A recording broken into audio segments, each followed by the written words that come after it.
Remortgage your house to buy 2 hot dogs, but yes. God damn, it was worth it. It was worth it. Okay, we're good. Wasn't the only time he had sausage in his mouth that last week. It wasn't, though. Not the most enjoyable time. Hey, do you know what? At the gay bar.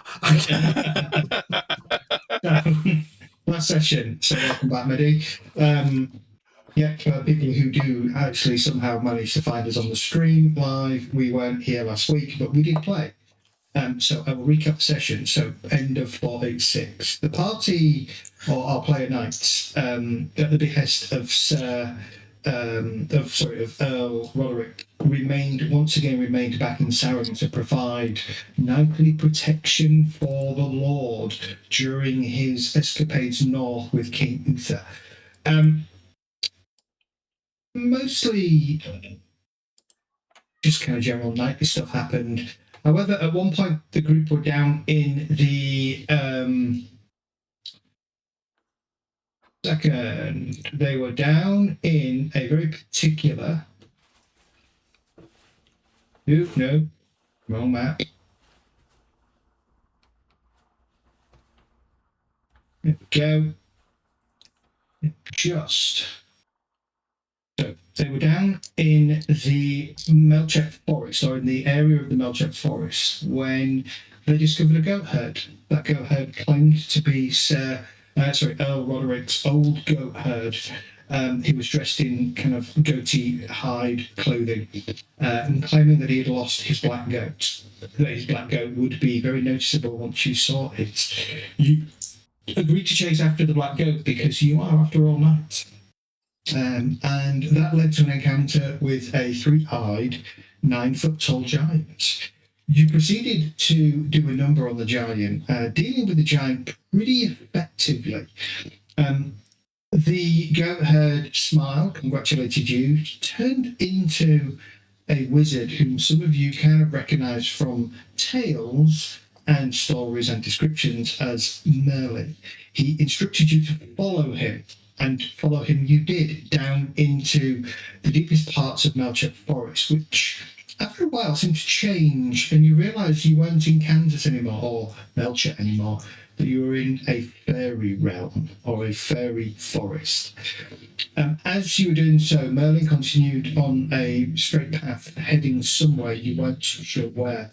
And then, all of a sudden, from behind you, coming out of the woods, this 4-armed, all-green, plant-like knight, wielding a sword in one hand and 3 branches as clubs in the others.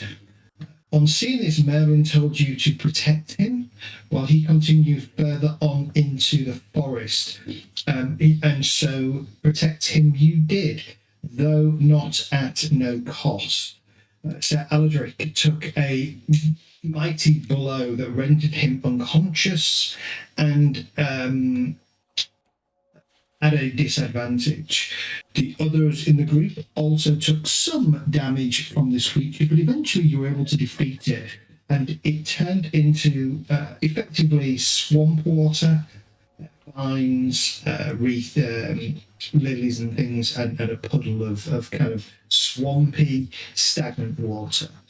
Continuing after Merlin, you arrived to see Merlin on a boat in the middle of a lake, a female hand or arm reaching up out of the water, presenting a gleaming blade to Merlin.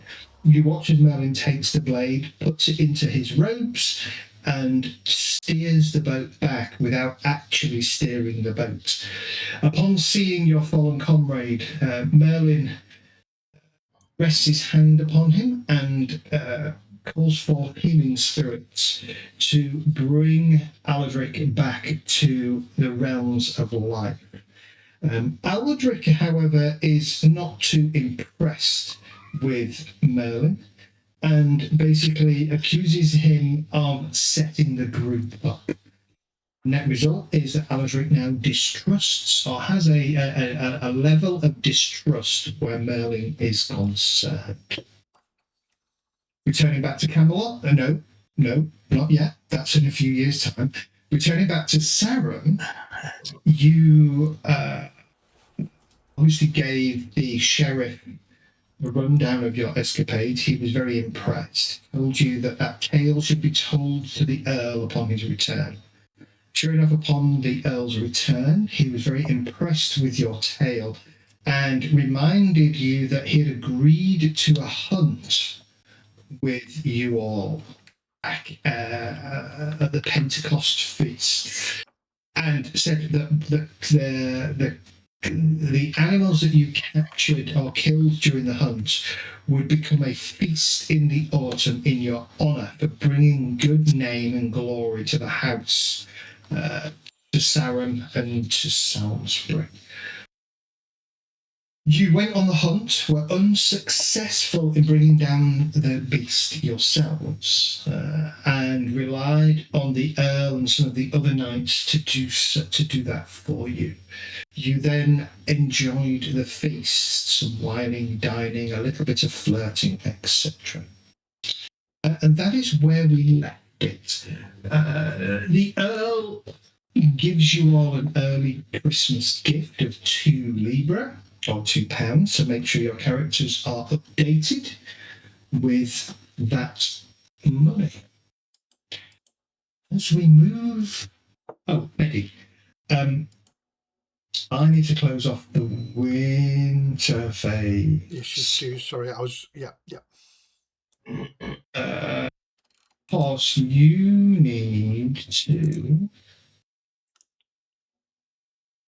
winter phase is off at the moment. Oh dear.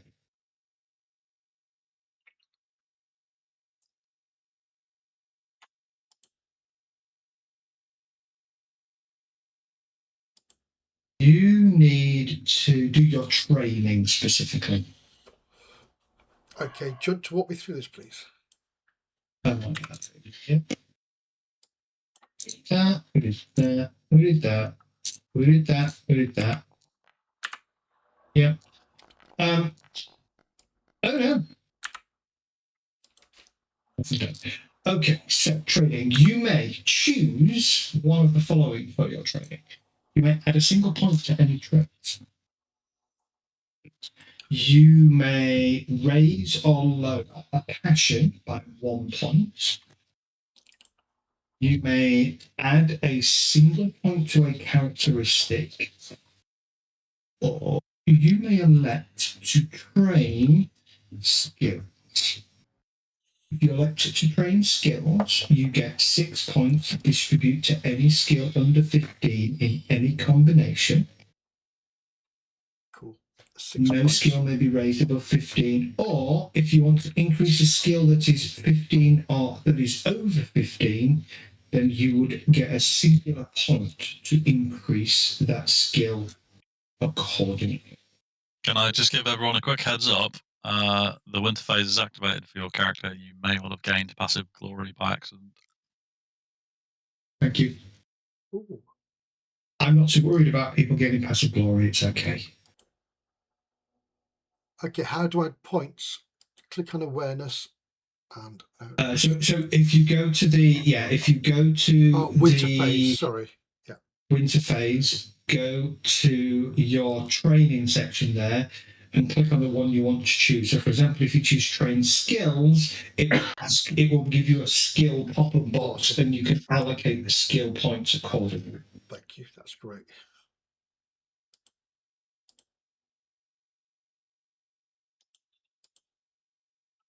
It also hasn't moved the year on, and it won't move the year on until I finish the winter phase. Okay, and I was doing, it was a courtesy, it was instruments, wasn't it? There we go. No, it wasn't. It was it a rate? Singing. There we go. Let's do singing. Fantastic. So that's done. Spend points. So that should now be me done. I don't need to do family roles and things. No, all done. Fantastic. So we can delete that. We can delete that passive glory, can't we? Just Yes. go on to bring it and double click the thing it's deleted. Okay. Yeah. Right. Okay, yeah, cool.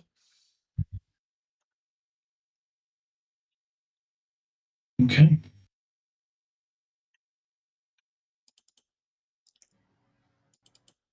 Right, so how do you delete your passive glory? You can't. You can't. So just remove your total. Let me do it. So just remove your total by. Yeah, edit the sheet under history, and the top one's got 25 in it. So there you go. Just okay. If you edit the sheet, just delete whatever your top entry was. I've Well- done yours, Medi. All I would say is you should only have one passive glory entry for full 8-6. And it should be in the hundreds, not in the tens. Cool. Okay. I'm not The- touching my sheet. There we go. The winter turns towards spring.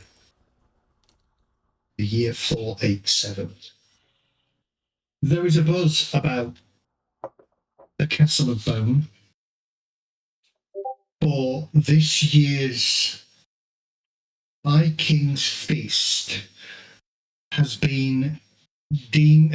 Sarum has been deemed to be the holder of King Uther's High King's Feast this spring. You spend extra time cleaning armor, ensuring your squires spend a lot of time preparing your equipment. You spend many hours out in the forests and the fields about Sarum, hunting for the most prime animals you can find in order to provide the best possible feast for King Uther. As King Uther and his retinue arrive, the feast, actually called the Christmas feast, despite the fact that it is what we would now know as winter, begins and is slated to last a week. Throughout the week, this is the time when gifts are passed amongst individuals. So bearing that in mind, do any of you wish to source gifts? And if so, who are you sourcing those gifts for? I didn't get a chance to see my I'm gonna say Lady Love at the most recent feast, so I'd like to go out and get a surprise gift for her. And what are you thinking as a gift for her? A second, let me just remind myself of my notes of what Gwen is like. So Gwen is highly pious, she's devout Catholic, she's known for her kindness and beauty. So it's not going to be anything aesthetic, it's going to be something heartfelt. Look at my skills. Ideally, I'd like to maybe make something, but I'm not sure what skill that would come under. Okay. Maybe weaving something or making like a little, like, I don't know, whittling or something, but I probably don't have the... Oh, no. Tell a lie. I am going to... I'm going to orate for her a poem.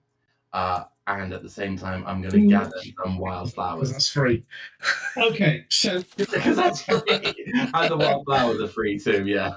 okay, so there's a couple of things here. So oration is good, but are you giving her a poem that is already known? In which case, orate is absolutely fine. That's a good point. Or are you trying to create a new poem? In which case, I need a compose roll. I'm going to do one that already exists, definitely. I'm well aware, and that's not playing out of character, because I'm well aware as Alderic that I suck at composition. So, although I'm really good at oration, so I'm just going to take a cat like a I'm going to take a love poem that isn't bawdy, one that's very tasteful, one that doesn't speak to beauty but speaks to kindness of the heart. And I'm going to spend a good morning going out and picking the most beautiful wildflowers I can find, wrapping them up in a little bow, doing it heartfelt and free. Okay, give me. So I would like a hunting roll from you, but I'm going to Hunting give for you. flowers? Yes. Or I can give you a fashion roll, your choice. Give me a fashion roll? You can choose to either do fashion, but I'm going to give you a +5 bonus to whichever role you choose. I'm going to ride Eladric down for being a fanny. As I sit and pick my little flowers. So it's just these days, it's just a click to bring up the menu, right? Not a shift click. Click to bring up the modify menu. Yeah, shift click gives you the modifiers, doesn't it? Yeah, if you no, that was Shadowrun. If you just click the skill, the name of the skill, you will get a box that pops up, and you can add your bonus in there. Okay. I want Aldrich to say, but Father, I just want to sing. Oh no! Even with the Ooh. bonus. Nat 20. You got You're a crit, though. I fumble. So what poisonous plants have you picked for her? Eat these mistletoe berries. They're lovely. Fuck's sake. It's all poison ivy and shit, isn't it? Well, according to me, for some reason, you rolled it 3 times. Yeah, Yeah, I but really the first one my was a crit. dice without me. I didn't click anything. It was really weird. It Okay, came up. I wasn't Two clicking. of them are courtesy. Yeah, I wasn't clicking that. Oh, no, that's me. That was me then. Okay. So yeah, I completely failed to find any decent flowers, or I find some awful ones. Mushrooms. You turn up with mushrooms. And the poisonous. We capture a band of Saxons raiding the nearby. Also picking flowers. Yes. You come back walking funny and I'm ruined. The reason you've lost your voice. You can't speak very well. Probably too early in spring for you to find any flowers in the area that you go looking that speak to you in a way that you feel they would be befitting to give to your object of affection. Then I will part with some money, and I will do the thing we'd all do if we suck at making something, and I will buy some. So I'll go to a petrol station. Yes. I'll go to someone who sells, I don't know, fucking dried flowers, and I'll ask them, what do you recommend for a girl that I fancy? And I'll part with a bob, and I'll buy a bouquet, if I may. Of course you may. But the big thing is the poem, which I'm... Don't forget the Ferrero Rocher. Lady loves milk tray. I'll break into her room in the middle of the night wearing all black, and I'll give her some...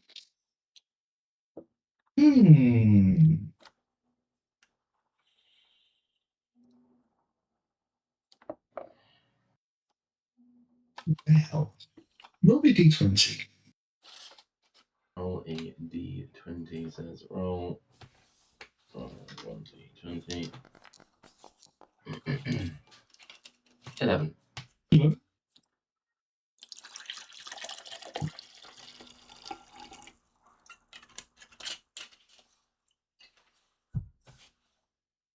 They're a bit weird. There is no real seller of flowers. However, there are sellers of spices.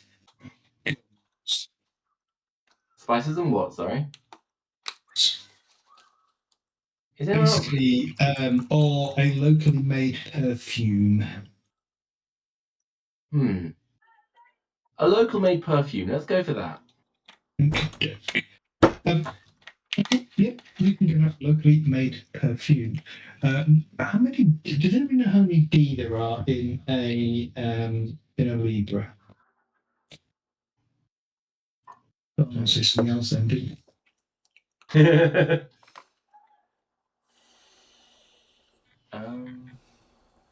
Denarius. How do you get? It's either 10 or 100, isn't it? They're shillings, right? D is shillings. Yeah. So 20. 20 Yeah, 20. shillings. No, Well, I don't- there's 12 pennies in the shilling, isn't there? Yeah. yeah, it's going to be 240. 240, yeah. 204. Okay, so reduce your money to 3 Libra and 210D. Got it. From 1970s money. And you get a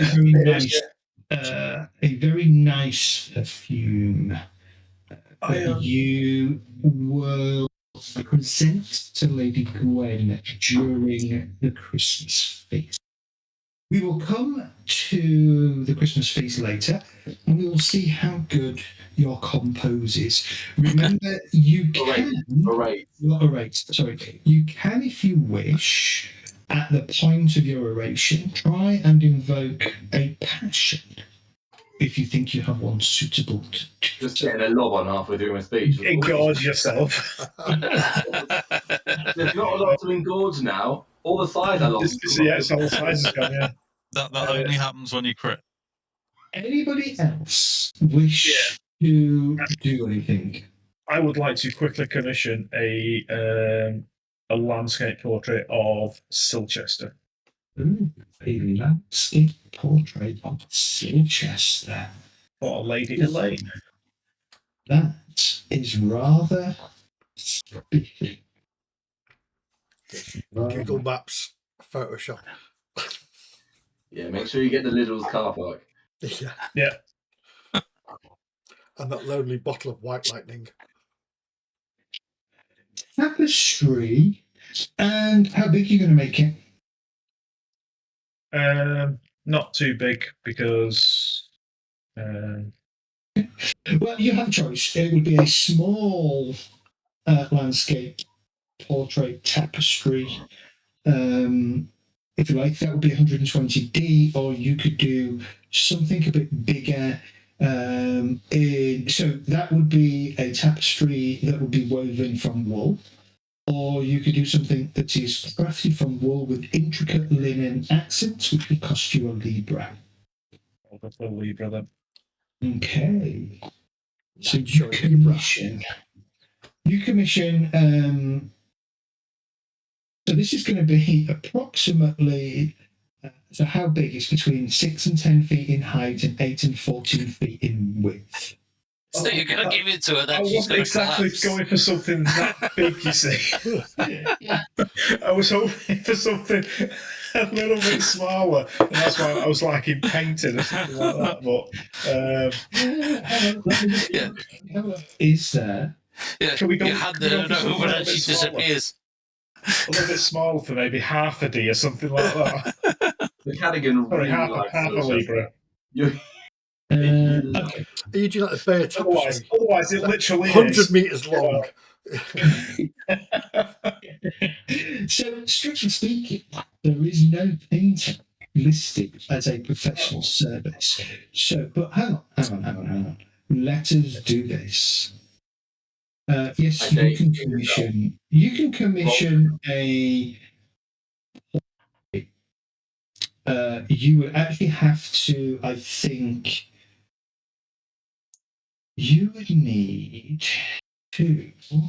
I need to probably go to Silchester to get a commission, and then go back and get it, and then bring it back, or get it delivered. Consider it to cost you 60D for a modest picture of Silchester.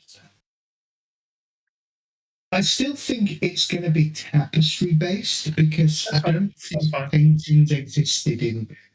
Well, I'll tell you what, we'll call it 120, and it'll have a little bit of a nice frame, Yeah, you can do that. You can have it right. Okay. Anybody else wish to do anything? Yes, I would. I would like to buy a new kite shield for Sir Ladrick. Hey, wow. What? A kid's kite shield? No. No, but I just want to. I'm concerned for his defence, and I'd like to buy him a kite shield to commemorate his worthy valour in battle. Oh yeah, because my kite shield got damaged, didn't it? Along with the rest of you. Along with the rest of me. I don't know, but you got pretty messed up. So I'd like to buy Yeah. I'd like to buy a new Sir Aldrich, please. as a gift at the feast, I would like to honour him with a new kite shield. Oh wow. With I'll make sure his heraldry is nicely emblazoned upon it, etc. Slightly smaller than the other one. I was going to say it's reduced in size. There's no discernible difference in size. Baby's first kite shield. Fisher Price logo on it. Yeah. Yeah.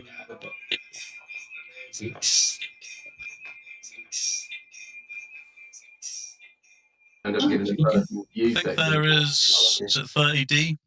Shields, kite shield. Yeah, it's on page 208. Not in my. Oh, that's because I'm looking at the Games Master's Hand. That's why I can't find. I'm assuming Eladric uses a kite shield as his main shield. I do. Make sure it would match your Whether I style. use it or not is another matter, Mr. Reckless Attack, but I have it. Well, this is part of the gesture. Saxon admires your bravery, however, he recommends that you employ the shield and hopes you will hold it with honour. Okay, so you can you can absolutely commission that. You can have his heraldry adorned upon the shield, and you can present that to him during. Anybody else wish to buy anything, or buy anything for anything, commission anything? No, well, Maybe he's silent. I'd like I can't to. think of a thing. Well, no, I'm thinking of like just telling a folklore story to our Lord about Merlin. Something I've heard in the past. I just regurgitate some folklore that I've heard about Merlin as we've just encountered him. But in a wondrous tale of excitement about what happened with our party beforehand. So are you composing something?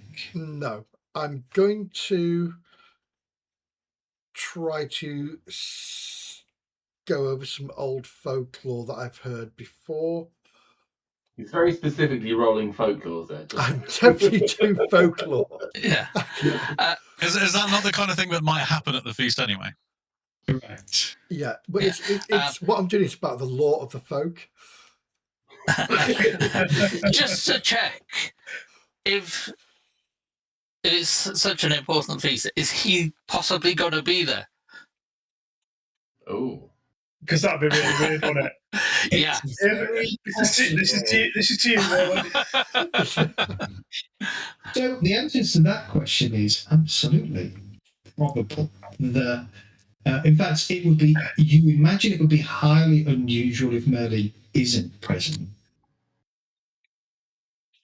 Right, in which case, yes, I will pick out a tale, one of his most wondrous exploits that I've heard of Merlin. May not be true, but I'm sure some villagers have talked about it at some point, and I will narrate. I will use my folklore because it's a higher skill than narrate, and I will churn out this wonderful tale. Folklore will get you the knowledge, or rate will let you tell it. Okay, Yes. well, I'll rate. Sorry, yes. You will need to choose between sing or narrate if you wish to speak. All right. And then we'll give you a folklore roll later to determine how well you recall the legend, and then an narrate roll to see how well you tell the legend. Okay. Does Cadwin wish to do anything ahead of No, I'm playing it safe. I'm just going to sit back and watch all hell break loose. Are you sick of eating the dogs? Yeah, probably. Okay. You have your plan. You put your actions into motion several weeks or months in advance of the feast.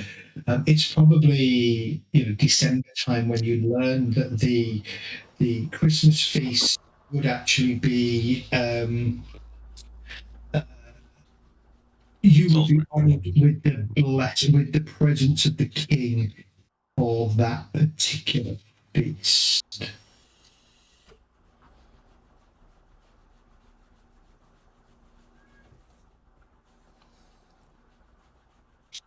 Trying to figure out really quickly if I can remember when the Christmas feast actually takes place. There is a list of things in the book that can be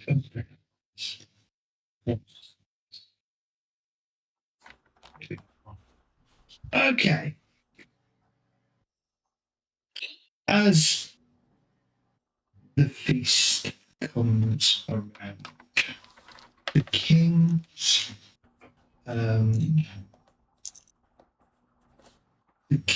retinue arrives. The king, along with his sort of senior knights, he also brings some of his more junior knights, probably a few dozen men at arms, as well as Sir Maddock, his bastard son. The feast, when it rolls around, is well attended. You can tell I'm kind of stalling for a second. Let me do something really quickly. Books open.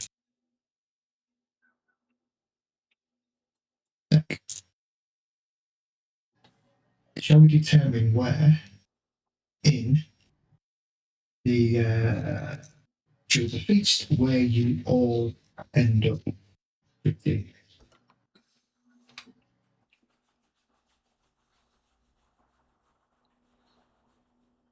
actually, do you know what? The Earl honours you by placing you all closer to the salt. Wow.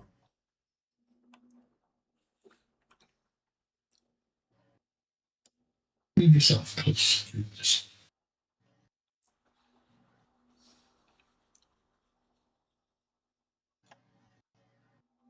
The troubadours play, the gestures perform, the first course rolls out. I would like Mary to roll me a d20. A D20, yes, certainly.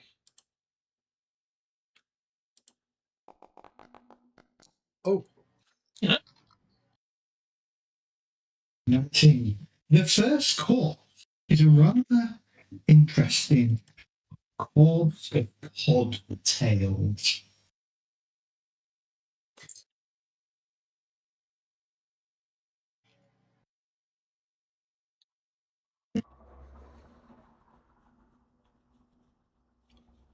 Okie doke. Letters. Letters. Let's do this.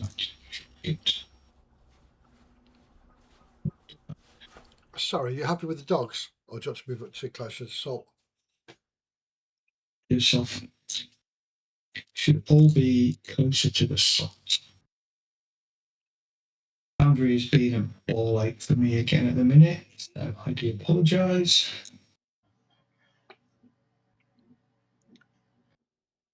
Okay, as usual, let us calculate our glory. Not our glory, we need to calculate our bonuses, don't we?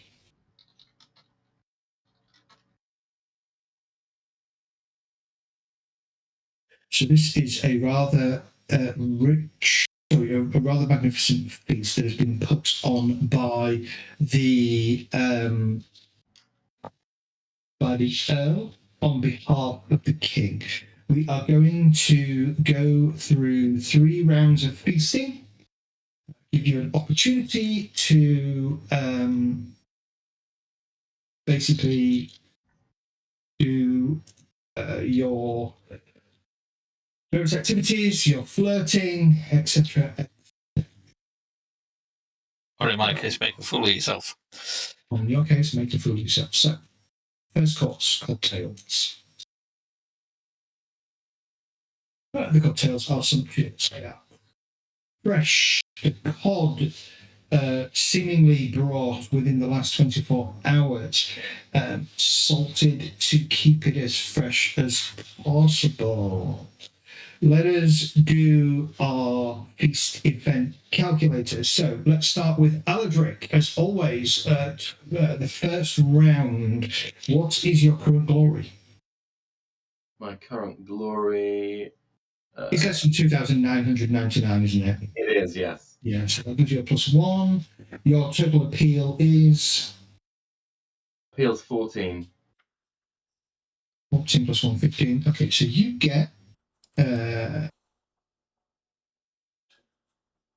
you get 3 cards if you wish, or 1 activity. So remember, during each round, you may elect to draw up to your allocated value of appeal in terms of events from the table, or you can have a singular event based on gossiping, flirting, gaming with companions, or just eating and drinking. And those determine the trait or skill that you would roll. Since we're all together, the Lord has brought us all together closer to the soul. I reckon gaming with companions. I'll give my my prick a rest when it comes to Gwen, and I'll actually spend some time on the boys. So I think some socializing between us. Okay, you are going to game with your companions. Okay, can you roll me a gaming skill, please? Gaming skill, yes. Gaming. Oh wow, I'm bad at that. Well, there goes nothing. Me too. Nope. I'd like to take his money. As we play it's Call not- of Duty together. Mine's no better, to be fair. So. Yeah, I'm equally as bad. Yeah. Okay.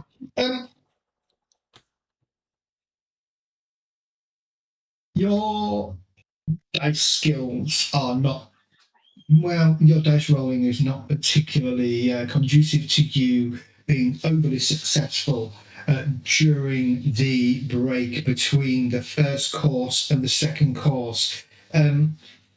You don't really,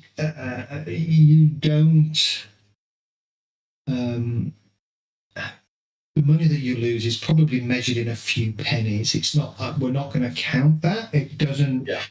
Doesn't materially penalise you effectively is this. What I would like you to do, though, is can you roll me a gossip skill? Gossip skill. Isn't one. No, I Let's don't see have one. one. Not a thing. I've seen it. It's a passion, isn't it? It is an intrigue roll. Intrigue roll. Okay. God, I'm awful at that. Wow. Another nat 20. It's not my day. Okay.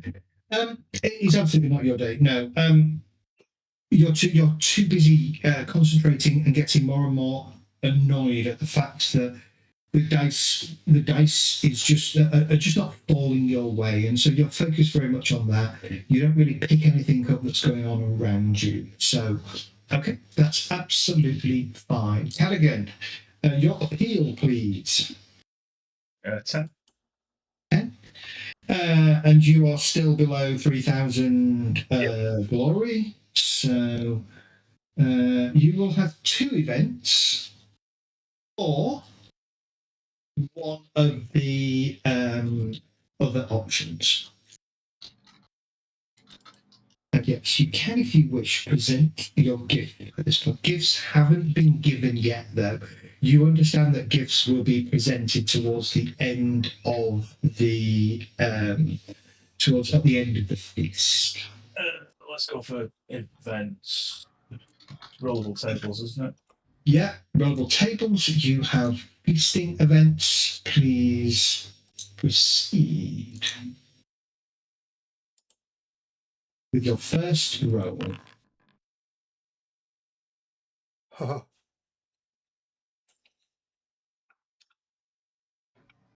So you have an option here to just become basically to have everybody, and this is everybody, enjoy more cocktails. Or you can roll again, but you would have to select your next roll.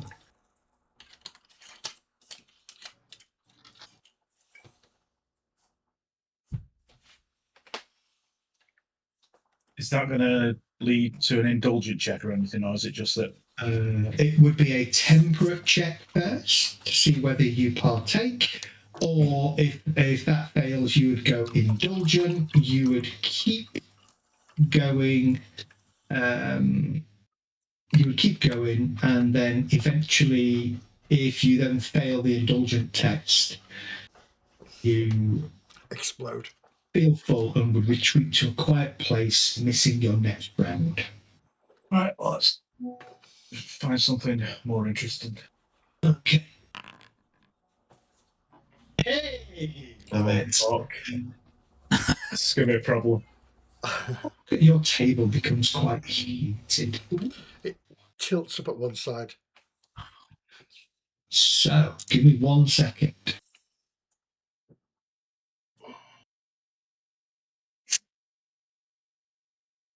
As a group, you are very distracted playing Sir Aladric's game with him, and amongst you all winning a few pennies here and there. In between that, each of you kind of try and focus on other things that you are interested in. Correct me if I'm right, you are chasing. Yes, okay.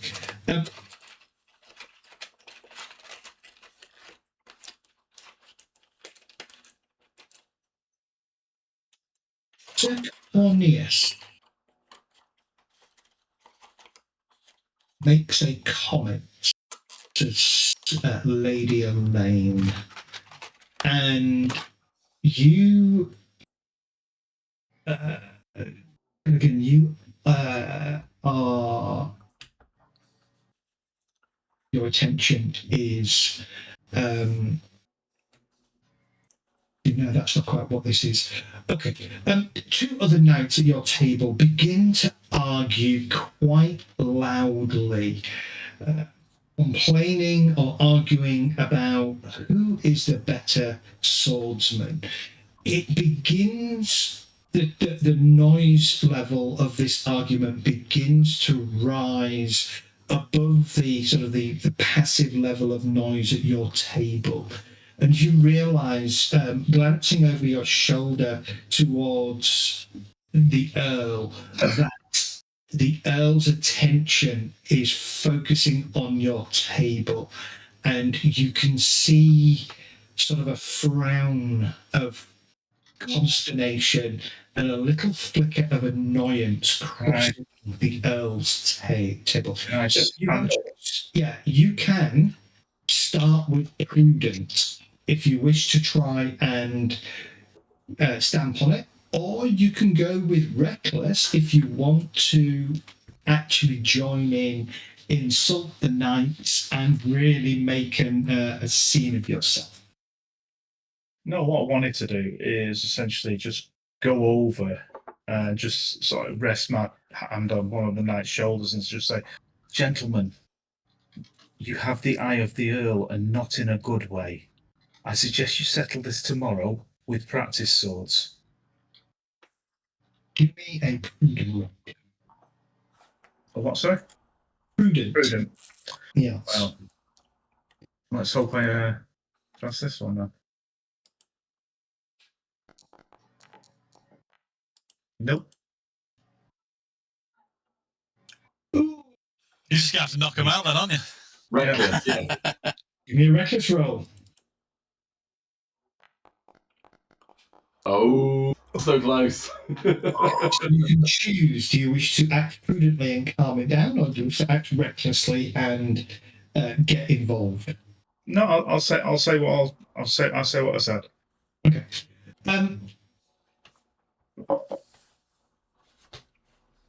The knights kind of look at you. They frown at each other and nod.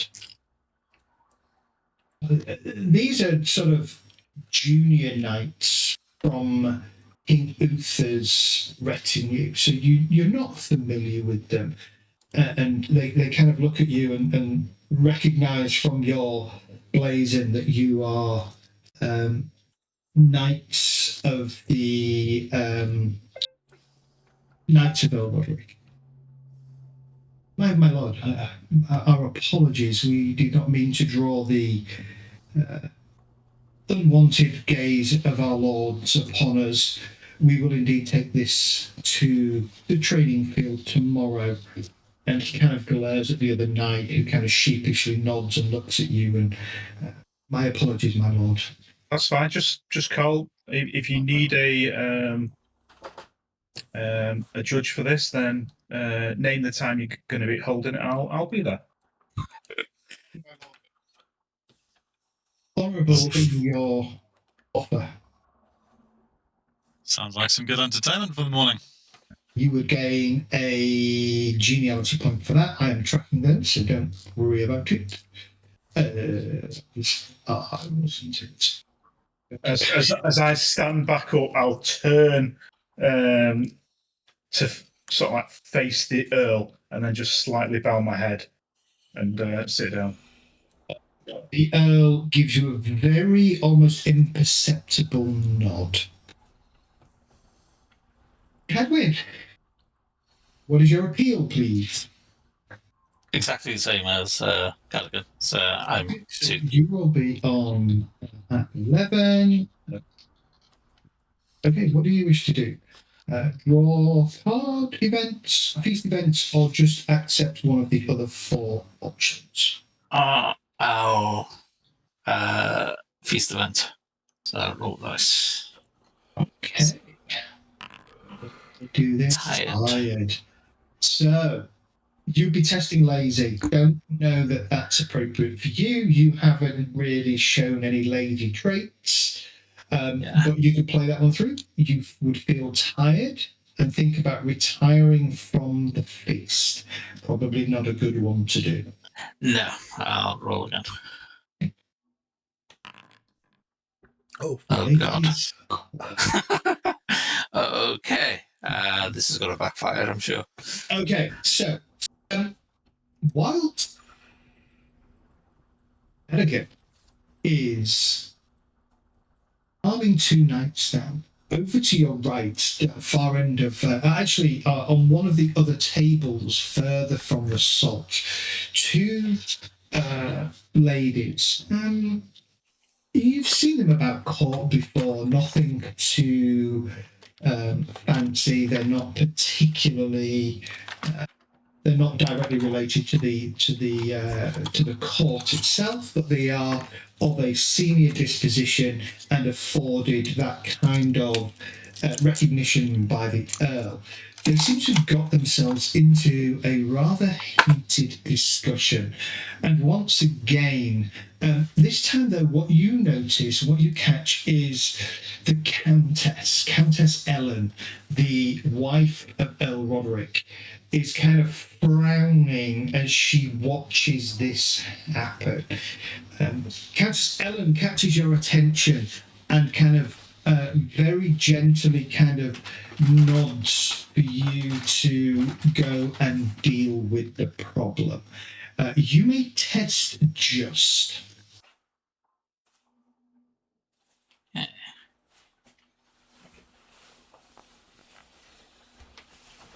Nope. Oh dear. Test arbitrary.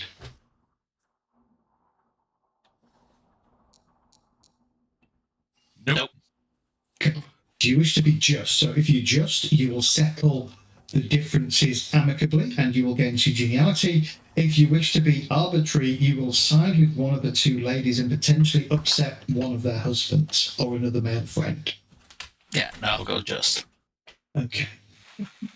You step in for a moment. You kind of,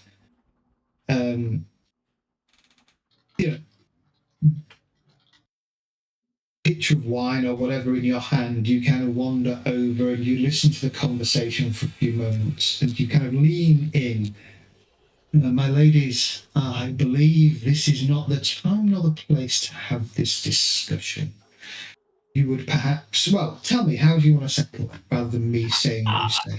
I was going to follow Sir Cadogan's example of going and They get outside in the morning. well, more the fact that points out that they're drawing attention that may not prove favourable to them in the future. And besides, the sable bonnet is far more attractive. One of you notice that another man, one of the more important merchants of Sarum, suddenly seems to look up from where he was talking to another man, realize something is happening, and he kind of wanders over. My lord, forgive me, is there a problem? No, no problem at all. Oh, very well, my lord. Very well, he says, and he kind of bows to, gives you kind of a recognition of your status, and kind of sits next to his wife. The other woman kind of looks up at you. She has a slight smile on her face as she does. What, one of these two women that were arguing, or another one again? Yes, no, one of the other woman. So there was two. There's like a younger woman, probably not too dissimilar in age to yourself, and the other woman is probably 3 or 4 years older, and it is her who appears to be married to this merchant. Right. And it's the other one that was kind of gives you a smile as you take your leave. Durkin, what do you wish to do? I'll mute myself first. I shall roll on das table. Durkin, my- your appeal is 18. 18. Jesus Christ, man. What's one for your king? That puts you there. So you 4, get I think it is. You get 3. Actually, 3, sorry. Okay, let's roll on das table. You're 1 point off 4. Oh, I need to adjust that. Okay, let's draw a result. Oh. Helping hand. Remember, you have 3 options. So, oops. A helping hand. A serving girl asks for assistance in taking care of a drunken knight. So that would be the scenario that plays out. You would be testing generous and selfish.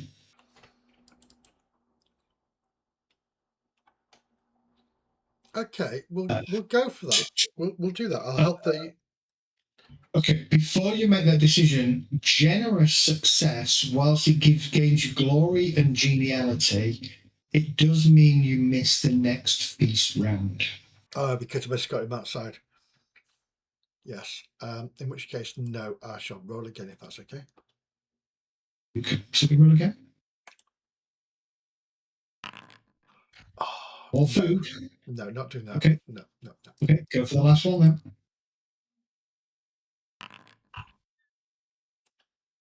Young braggarts. Okay. Chavs. On the table further from the slots, you notice a number of knights, younger knights. There's a mixture of Sir Uther's retinue, as well as a couple of the knights that were knighted at this year's knighting ceremony prior to the king's arrival. They all seem to be getting a little bit agitated with each other, and you overhear them effectively one-upping each other, trying to prove that they are better than each other. You head over there, catching, or as you're passing the table by, you kind of hear them and you pause. Test proud, please. Sorry, I missed that last bit. That's proud. Proud. Yep.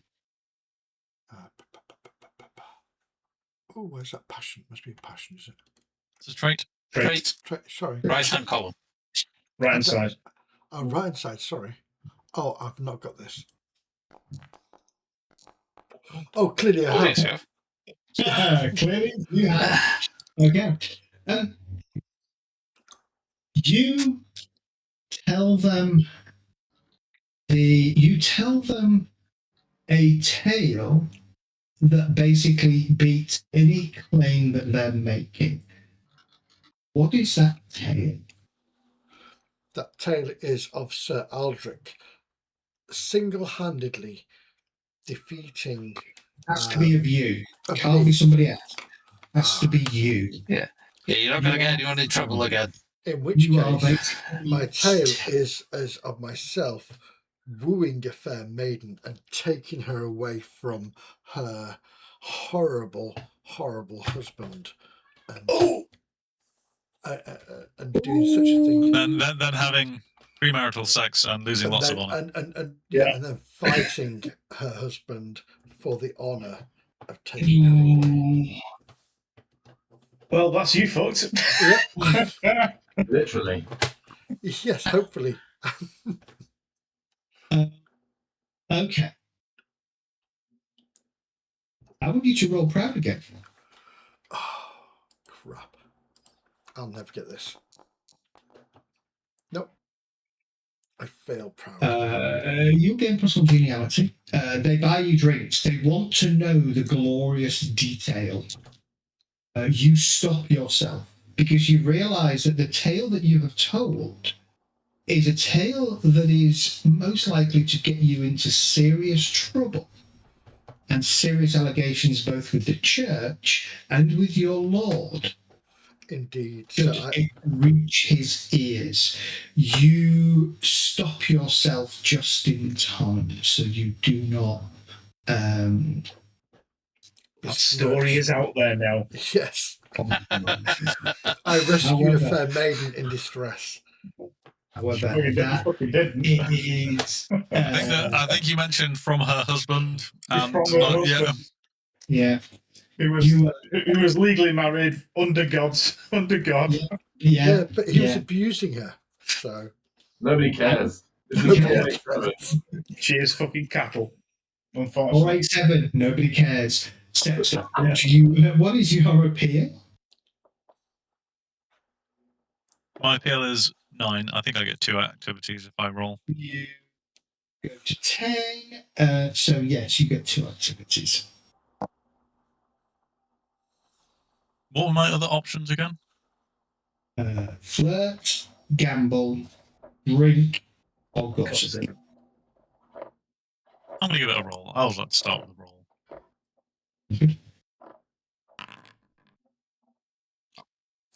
And you're off. You will get dragged into an arm wrestle or some other test of strength. Actually, it would be an arm wrestle with another knight. Very well. Okay. Watch my rolls fail horribly. Okay. So let me do this. Can one of us volunteer to arm wrestle with him? That's a shame. Do you want him to lose? I want him to win. That's why I want to. Puny fucking Adadric is like, if you lift me up, I'll give it a go. Okay. I have a knight in mind, so roll your strength. Do I just click on the strength or what? Yeah, I think so. Who is the knight? Tell me about this knight who I am about to face off against. Oh. So aptly not appearing in this RPG. So I was muted. So That's so round funny. out.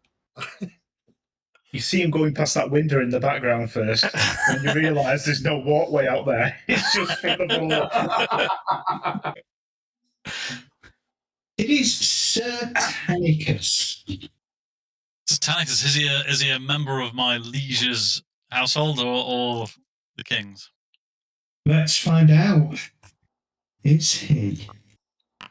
It's very important who you upset or don't upset. Yeah. fact that his name is doesn't very close to matter. tank. He Does- is a member of the king's retinue. Right, fuck him off. Oh, fuck. Snap his arm off. Oh, given the audience, I would like to. Grab his dick and twist it. Well, no, Wear him like No, a sock puppet. well, that. Well, no. Can I maybe lay on one of my passions, my homage to my liege, in order to make sure I'm keeping his household knights in good grace against our fair You and can honourable competition. absolutely. Because you realise as you look at this man, what's your strength? It's all right. It's 15. Yeah. Wow. Okay. His hand that he presents is probably half again the size of your hand. Fuck me, I ain't letting my lord down. And you may absolutely invoke your passion. I will try to invoke that passion and see what happens. I might fail it. I did fail it. Look at that. Oh, twat. Mother. Yeah. You could do Right. it. Cut his fucking head off. Let's do a pistol roll. We believe in you, Sexton. I don't. This guy's bigger than. I'm very surprised he's bigger than me, because fuck me, I'm about as big as you can You're get. huge. If he is half again as big as me, then he ain't human. You've just got big hands, that's all. It's just actually I know a guy called Jim who has massive hands. Size 4 feet. As we all point over and go, troll! I'll assume a straight strength roll. Yes, See what please. happens. It's I'm in. That's It's all not right. bad. You're in. Yeah. You're in, and it's quite high. Yep.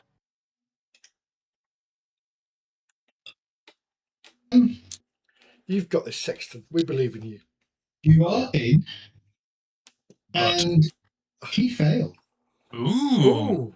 But not only did he fail, he critically fails.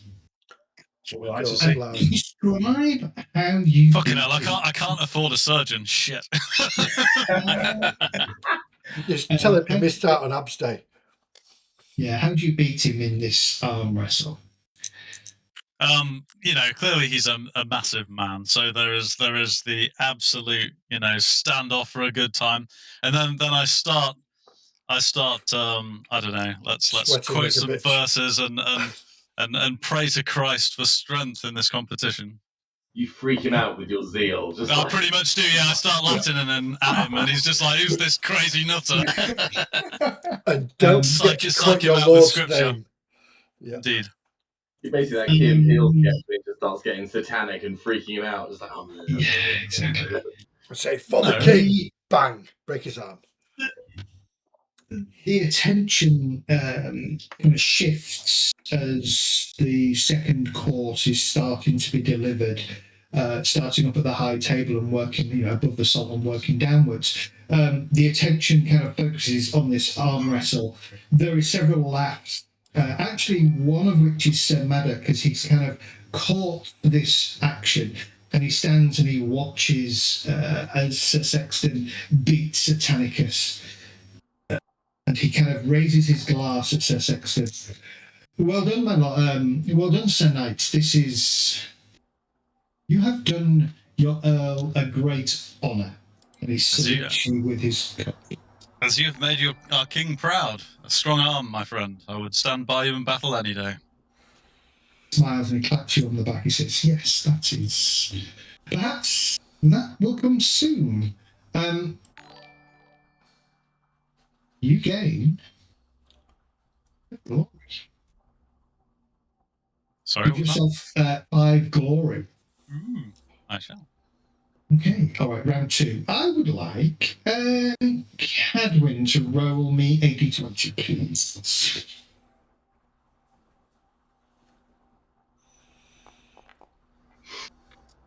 "17, we're in the high numbers. There is a theme going on. Fish. No, beaver tails. What's the tail? There's a lot of tail going on at this. Yeah. Can I just say, nice beaver? The beaver is very, very nice. Yeah. Okay. We go to the top of the round. Aladric, how do you want to approach round 2, your second set of activities during the feast? Round 2, I think, since I sucked at gambling, I'm gonna hope that Gwen. I'm gonna look for Gwen, and if I find Gwen, I'm gonna start subtly just complimenting, basically flirting, but like gentleman Yeah. flirt. Well, I'm going to make you give me a flirting roll. Oh, of course, I expect nothing less. Flirting. I don't suppose I can roll for a passion, can I? Considering we've already got an established. What passion do you wish to invoke, and I'm just looking how at is them. it appropriate? Okay. Passion of the penis. Suspicious brackets Merlin. Hey Gwen, that Merlin's fucking weird. She's like, yeah, he's a weird, isn't he? I'm gonna go. Phallic. I'm gonna ask if I can go honor. It's the only thing that seems to fit, and obviously I could tell tales of not necessarily my own honor, but the honor of my brothers in arms. Who I'll be humble, so I'll say I was near slain by this hideous monster, and my brothers came through for me, and I will sing tales of their honor. Is that taking the piss, or do you think that is something I could do? I could use that kind of. Yeah, because I think of flirting back then, guys just kind of spoke about guy shit, and women were just like, "Oh yeah, amazing, wow." But so Well, I'm that's rolling like on now, honor. isn't it? I am going to slightly change this. I would like you to roll modest. Modest. Because you're bigging us up rather than yourself. Right? You're bigging them up, and you're being open and honest about the fact Nice. that you hurt yourself. So yes, I'm gonna. You can tick modest. Modest is ticked. Yeah. I'm going to allow you a +5 bonus on your flirting roll. Awesome. Flirting, thank you, +5. I think she's the type that appreciates vulnerability, modesty. Oh, for fuck's sake, my third nat 20! It's my third nat 20 of the evening! Perfect. You need to start playing Pathfinder. She starts looking at the other people at the other table now. Her eyes wandering. really came through for me. His arms are huge. That's the sexton. Oh yeah, I've just seen him out wrestling. Do you know what? It's like a hand that's like twice as big as yours. Go, yawn. As you begin to tell your tale, and you're having a quiet moment with Lady Gwen, as you kind of explain about the events of the summer, she starts to kind of look at you and is about to say something when suddenly there is a tap on her shoulder, and Sir Amig stands over and says, "My lady, That's a lot of bollocks." Bishop Daniel wishes to speak with you." And he kind of slightly bows and he looks at you and he says, "Sir Aladric, I hope you don't mind me taking Lady Gwen away from your company at the moment." And you notice a look of satisfaction on his face as she rises and asks for your leave, basically. I will completely ignore the look of satisfaction, and I will just be super polite and just say, "Of course, Sir Alec, affairs of the bishopric always take priority," and say, "Lady Gwen, the time has been short, but it's been a pleasure as always. I hope to resume later." Just be very gentlemanly and very chivalrous about it all. It sounds really good because Kerrigan, sit up. what are you doing? 2 more rolls. Go for it. Is any consolation? Daniel is a Welsh saint, so him pulling her away is probably acceptable for you. Or he becomes a saint. A love poem. So you would discover that there is a knight, probably on one of the lower tables, trying to compose a poem for a lady that he has his attention on. So you would get the opportunity to roll compose to help him. Please, Zed, please can we style it that Callaghan writes my poem for me? Do not Well, want that. I'm thinking one better than that. He's actually writing it for Elaine. That's true. Now it is. Just to be clear, this will give you a +1 bonus to your dice roll for the card itself, and you have a +1 geniality bonus. So you would have a +2 bonus. Okay. So Callaghan, what rhymes with Elaine? What? If you wish to do it, but you are rolling compose. Yeah, my compose is absolute dog shit. And it's not for me, so... Yeah? Well, you might want to stitch him up, write him a shit poem. The thing is, it's not for me. If I pass it, I get a tick on the skill. You do? Yeah, let's do it. Okay. Try So and let's give yourself a +2 bonus. try and get some practice in. So it's not an inquiry roll, is it? It's but it's a +2. Yeah, we watch this night for the rest of the night to see if he gets slapped. Oh, good. Nice. Nice. It's in. Almost a critical success. Almost. Okay, so you will gain the love poem. So +1. Okay. In the back of my mind, I'm going, okay, that works quite well. Put that one in my back pocket for later. You help this knight compose the most amazing love poem for the lady of his affections. Turns out that she is the daughter of one of the wool merchants, quite a senior individual within the city of Sarum, or the town of Sarum. And definitely somebody that is worthy of a knight's attention and worthy to be approach the Lord to ask for their hand in marriage. And he smiles at you and he says, "If you need anything from me this evening, just call upon me, Sir Cadogan. You may add +5 to any one skill roll during the remainder of the feast." What's this knight's name? Oh God, why do people Merchant. keep asking me this question? Sirloin.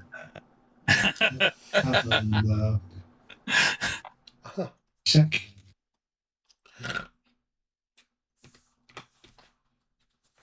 Because I expect to be invited to the wedding, and it's a night I can call on and speak to in the future. So Mm.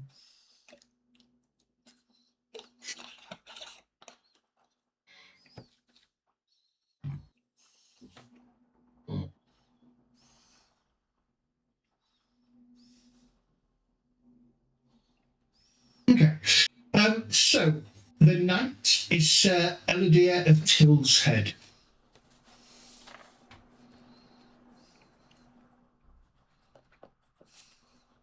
Elidir, Elidy.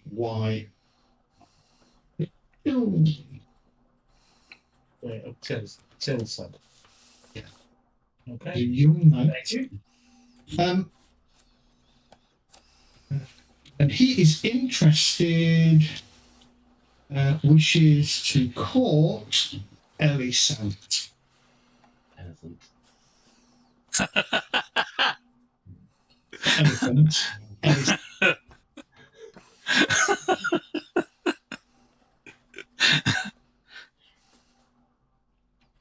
Then the consolation, nobody here knows what an elephant is because they're not encountered in this country. So that gives you Any roll for the rest of the feast. it's a single roll. Cadwin, Yeah. what do you wish to do? I'll do a roll as well. I'm useless at flirting or anything like that. If needed. Okay. Okay.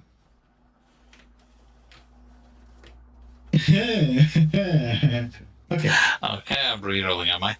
Oh no! I think this is really good. This is really good because it's really because you just said what you said. So, effectively, you would be approached by a knight who asks for you to keep an eye on a lady that has a relationship to said knight, and if you want to roll me a d6.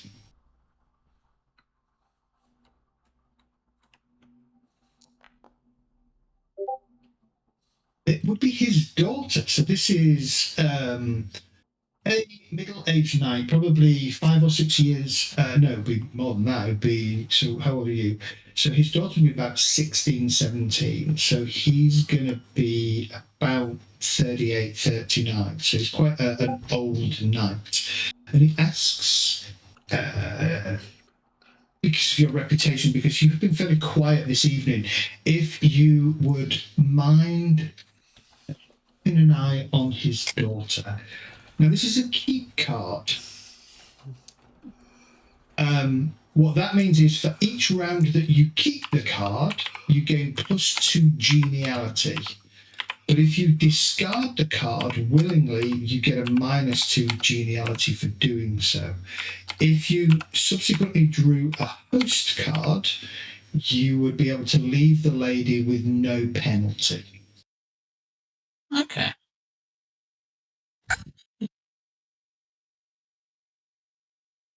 Yeah, okay, I'll keep this. Disapproval.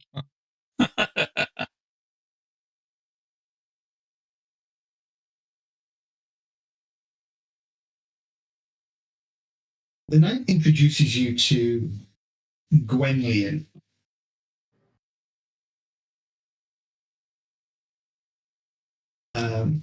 His daughter. She's quite spirited.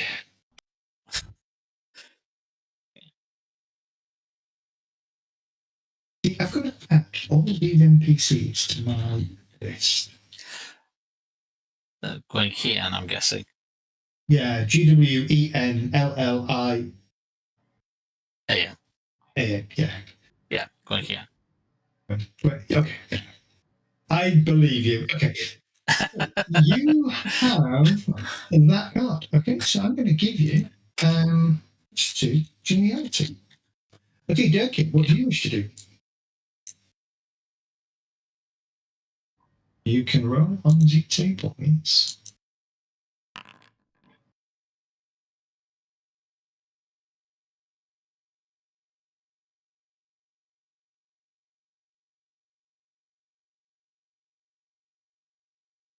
Effectively, it would be a drinking competition that you would get stuck into. Okay.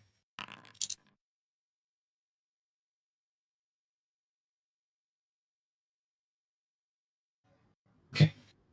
This is also a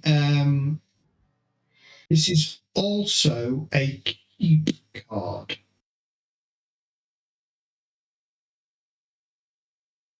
The start of each round, you can keep this card or discard it. If you keep it, you gain 2 geniality per round. You cannot draw cards while you keep this one.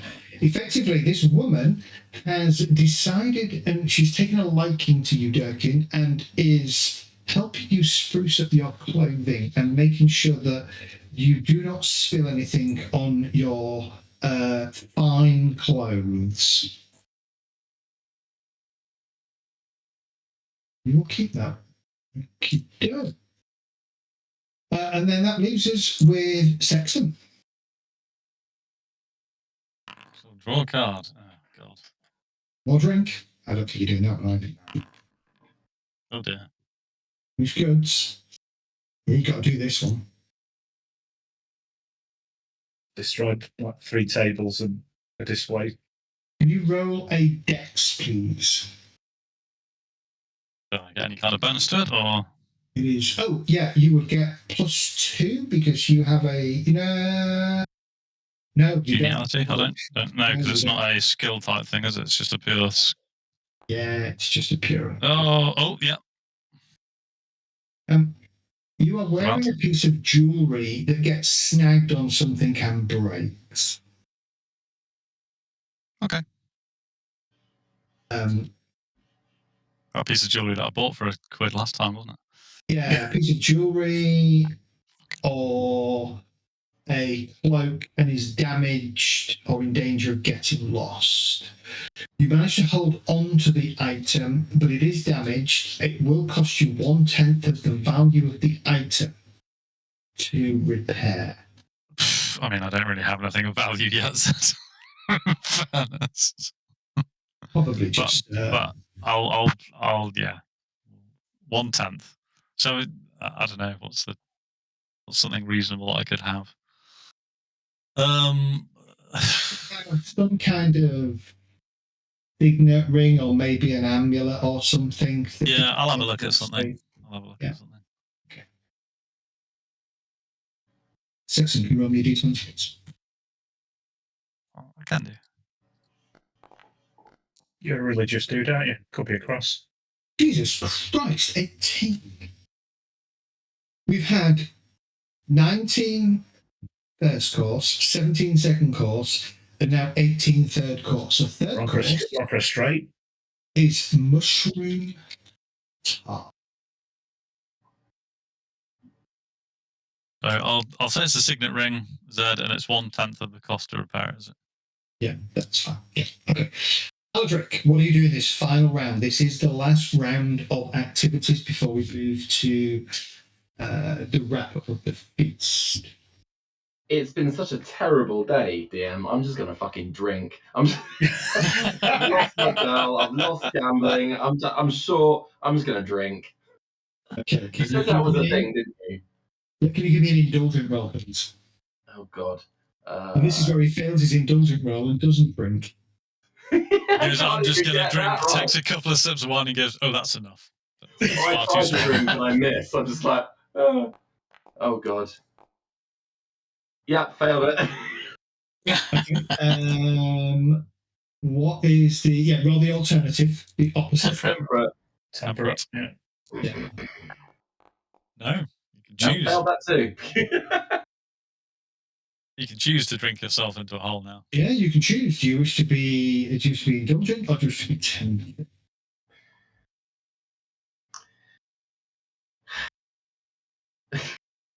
I think I'm being really like dramatic and melancholic, but I'd probably pour myself like the weakest mixture of mead and water there is and kind of just sip it and go, oh. So kind of probably not getting absolutely slaughtered, but just feeling sorry for myself and just sipping at something kind of a Miller Lite, WKD, something like performative drinking. So kind of won't somebody pay me attention? Just kind of like Saxon will give you a pat on the shoulder. Yeah, but he ain't stopping.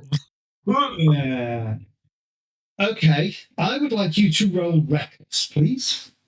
Fuck's sake! Why'd you do this to me? I'm failing all my rolls tonight. Yep, failed that one too.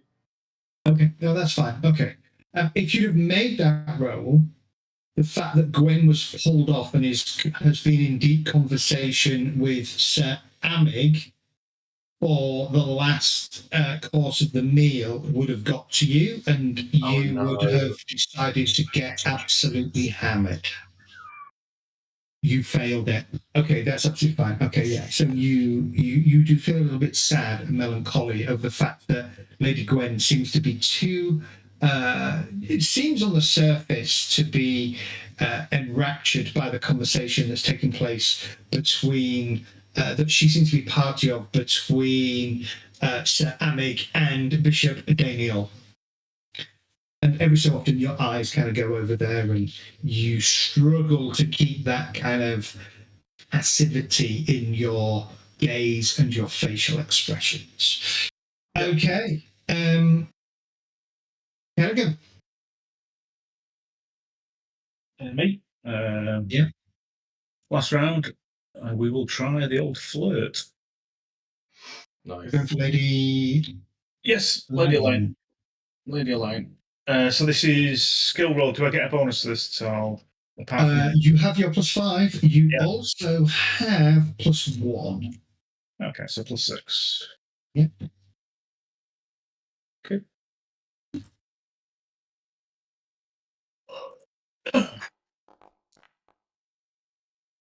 Motherfucker. Okay. That was high as well. Uh-huh. 16. Not correct. She is so she is. She kind of receives your flirting in the spirit that it is offered, on the basis that you are very obviously flirting with her rather than trying to keep it on the down low. And she humors you throughout it and just smiles, doesn't really rise to it. And eventually you kind of tailor off and peter off in your attempt and unsure where to go next. But At that Bring point, over here, Callaghan. when I realise the lines aren't working, I will Yeah. just be company. okay, cool. I'll start asking her about, how's your day been? Weather's awful, isn't it? You try flirting with her, and she just goes, "No," and walks off. Yeah, and you're sweet. Edwin, you have a keep card. Are you just performing to your keep card? Yeah, will do. That gives you 2 geniality. Durkin, I believe you also have a keep card. Do you wish to just conform to your keep card?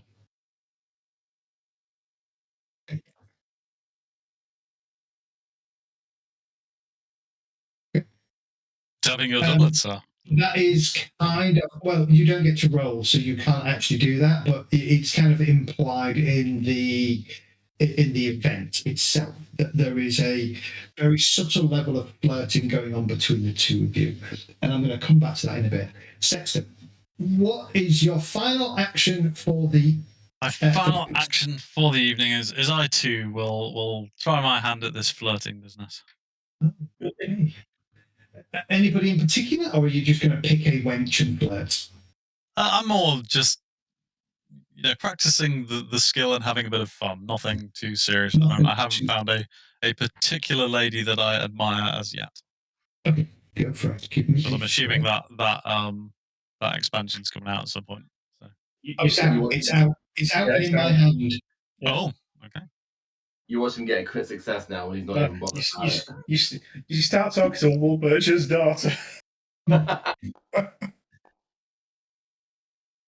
Get in. Speaking of flirting, yeah. Again, one of the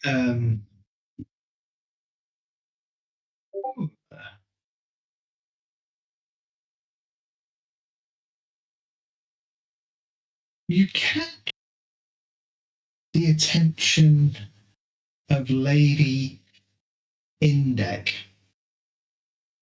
Lady Index. Indec. Lady Glossary and Lady Index will reign. Rather, actually, no, you wouldn't catch her attention. She is not. Looking for a pious lady. You're looking for a pious lady. Well, that would be okay. You're looking for a pious lady. Okay, so Lady Gwen. You can fucking watch your mouth. Oh, Bishop, yes, and I sit down next to the Bishop. Who's this lovely lady? I patted my arm on my way past. That's exactly where I headed. Yeah. Following his gaze. Yeah. Hold my beer.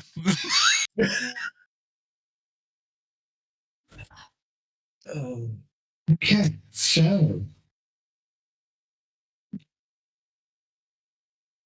No, I'm far too loyal to my companions. I wouldn't do that. I understand Aladric is courting this lady. Whilst I admire her, I would not stand in the way. Yeah, so you end up talking to a youngish lady called Christina. She is very pious, and the conversation, despite you are flirting with her, but you are flirting around the scripture and the lives of saints. I hope that is not too pious for you. Probably slightly, but yeah. I've had a few beers by now. If that's 2 players, that's absolutely fine. We can figure something else. I was just looking to the right page. Right, roll. No, that's the wrong table. Okay, in which case, give me a.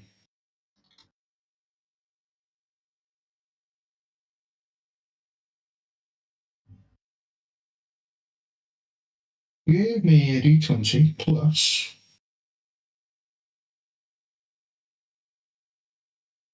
Give me a d20 plus 3, please.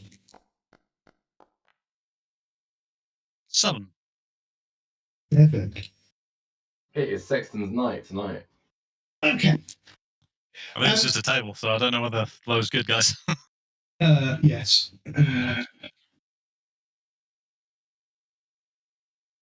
You are. You end up speaking to scrap that. She is pious. She does follow the Christian God, the Christian faith. She is a daughter, the middle daughter of a knight of Uther's retinue. We'll figure out her name, etc. later. But she is entertaining and interested in and sort of reciprocates some of the flirting that you have. Fantastic. That wraps up the. She's basically she's sat next to Sexton, basically holding onto his bicep. Yeah. And I'm like, ow, that really hurts. But I'm gonna just it's fine. Guy nearly broke my arm, but it's fine. Fucking Lord Triple-Hands over there. So let us just wrap up and award the glory. So. Okay, so let's start with Alaric. You have an appeal of 15. You accrued no extra geniality. Doesn't need to with a face like that. So you will earn 45 glory. Okay. Getting smouldering in the corner and gaining 45 glory. No charisma at all, but I just didn't. Just getting pissed up. Yeah. And again, you have an appeal of 11. You have earned 10. 10, yes. You have earned some geniality. 1, 2, 3. Total of 3 in total. So that will take me to 14. You earn 42 glory. That's earned this year, yeah? Yes. Cadwin, your appeal, I believe, is 10. Yep. You have earned 7 glory. So that takes you to 17. 17 times 3 rounds is 61 glory, I believe. Okay. If my math is correct. Kelg has just got a Count Binhead figurine. That's it. Amazing. Nice. I've seen this movie. Glory. Sorry. Durkin, likewise, you have an appeal of 18. 2, 4, 5. So that's 18, 23. You earn 69 glory. And Sexton, unfortunately, you earn 30 glory. Sexton only earned 30. Yeah. He didn't get any geniality, so basically it's just your appeal times. Oh, I thought I got geniality in the first bit, did I not? Oh, okay. Did you? Arm wrestle? Arm wrestle. Did that No, give they any? That gave you glory, no geniality. Oh, okay. Okay. As the meal finishes, you, El Roderick, calls for a fanfare and smiles. Honoured guests, knights of my household, servants, it is time for the giving of gifts. And we're going to take a quick 10-minute break before we do the giving of gifts. Fantastic idea. I will be back. Oh, I'm surprised you've been hearing me because my microphone was nowhere near my mouth. It's been a bit. You've been fading in and out. Yeah. Yeah. That's why, because my microphone was nowhere near my mouth. I'm an idiot. Back in a minute.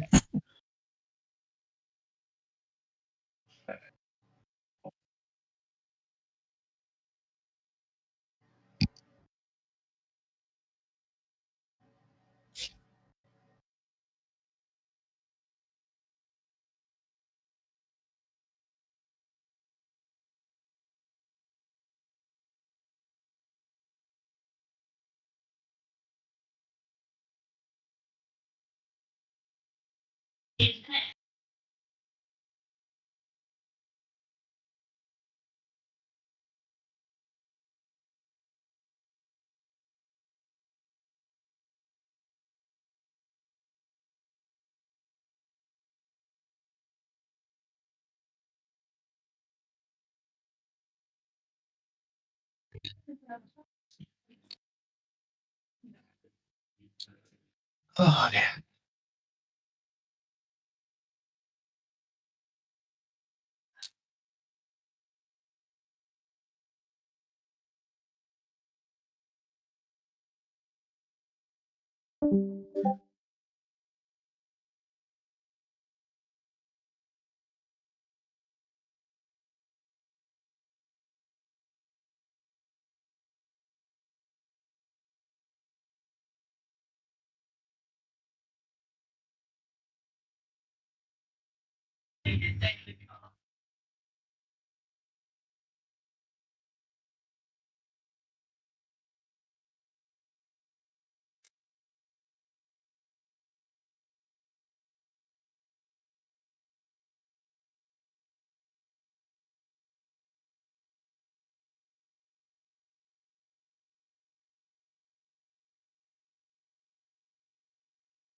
Progressive, this game. It actually covers same-sex marriages.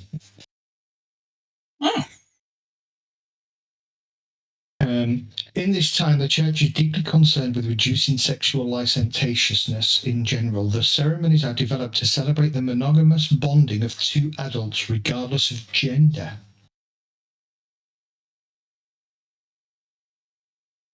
Well, since the Fae are in this world, I'm suppose it does kind of make sense. It does indeed. Should Archivist have closed? Yeah, I paused it. As soon as everybody's That's fine. back, I'll restart it. Yeah, It that's just fine. allows us to chat randomly without worrying that Archivist is going to pick something up and. Yeah. I just noticed that the cameras had moved, that's all. Yeah, I'll get it back on in a minute. How's your dad? Okay. Tired, but no news. Yeah. We're still waiting on information. Yeah. But It's good.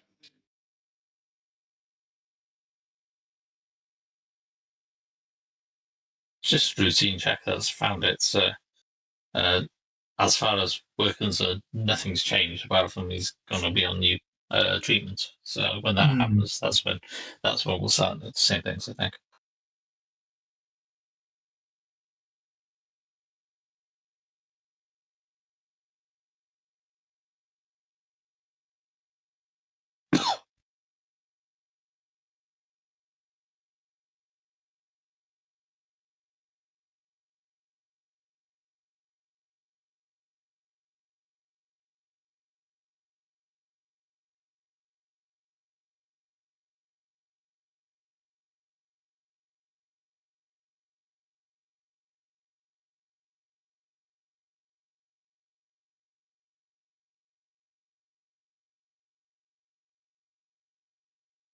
And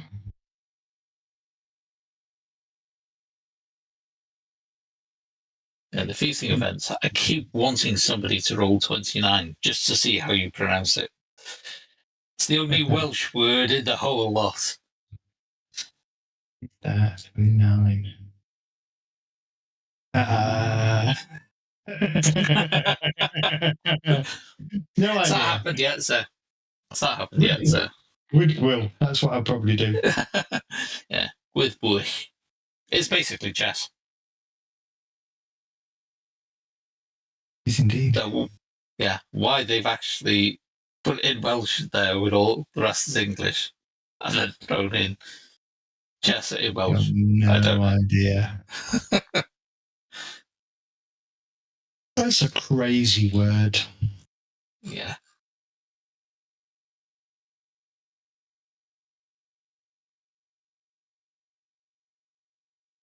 Are you doing well with the Welsh names so far?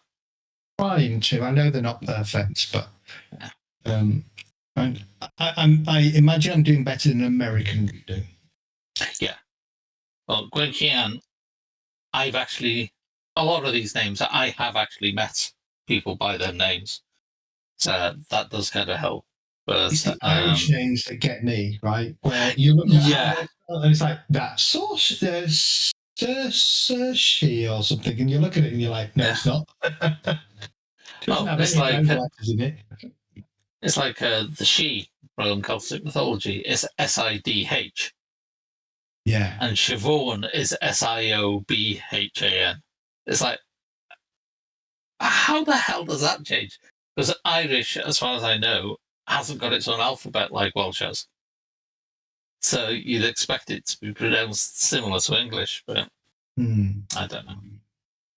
I don't even know how to spell Siobhan because I was in school with one. And I worked with a Neve, but it's Niamh. It's like, that's not Neve, but it's pronounced Neve. Yeah.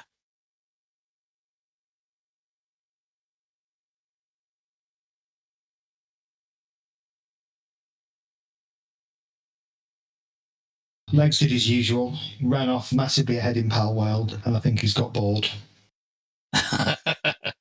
That's shocking. Yeah, massive shock. I think I tried Power World when it first came out, when it was a free demo or something, and didn't do anything for me. Actually, No, yeah, I didn't build it either. I'm actually enjoying just pottering around in it. I'm looking forward to Enshrouded going live properly. Yeah, so am I.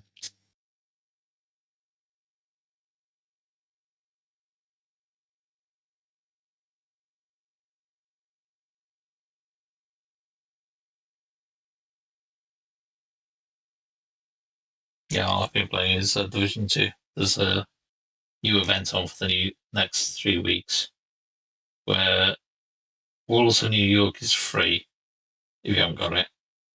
And there's dust storms all the time with what's called Dust Devils, which is kill swords that appear every 6 minutes to try and attack you.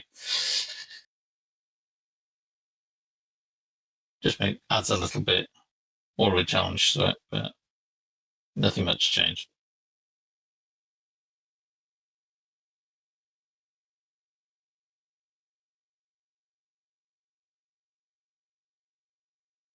At least it's Friday tomorrow. Archivist is now recording. At least it is Friday tomorrow, yes. Friday tomorrow, which is good.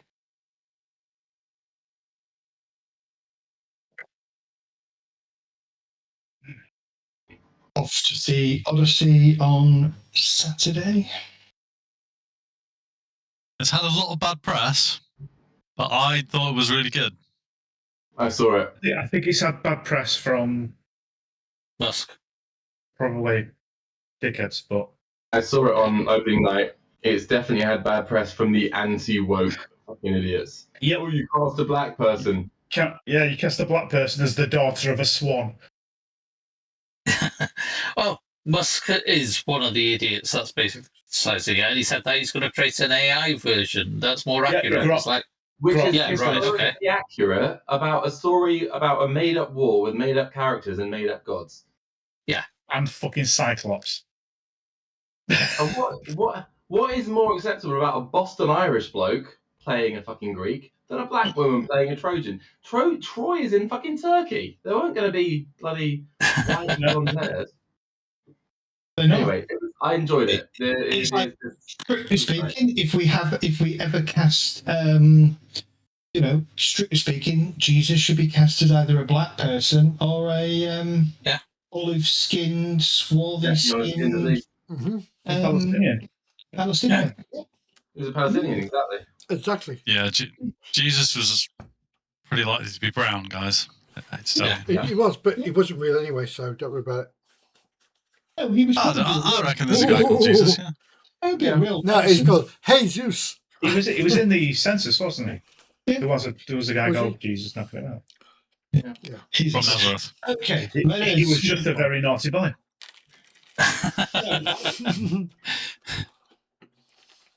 Earl Roderick begins by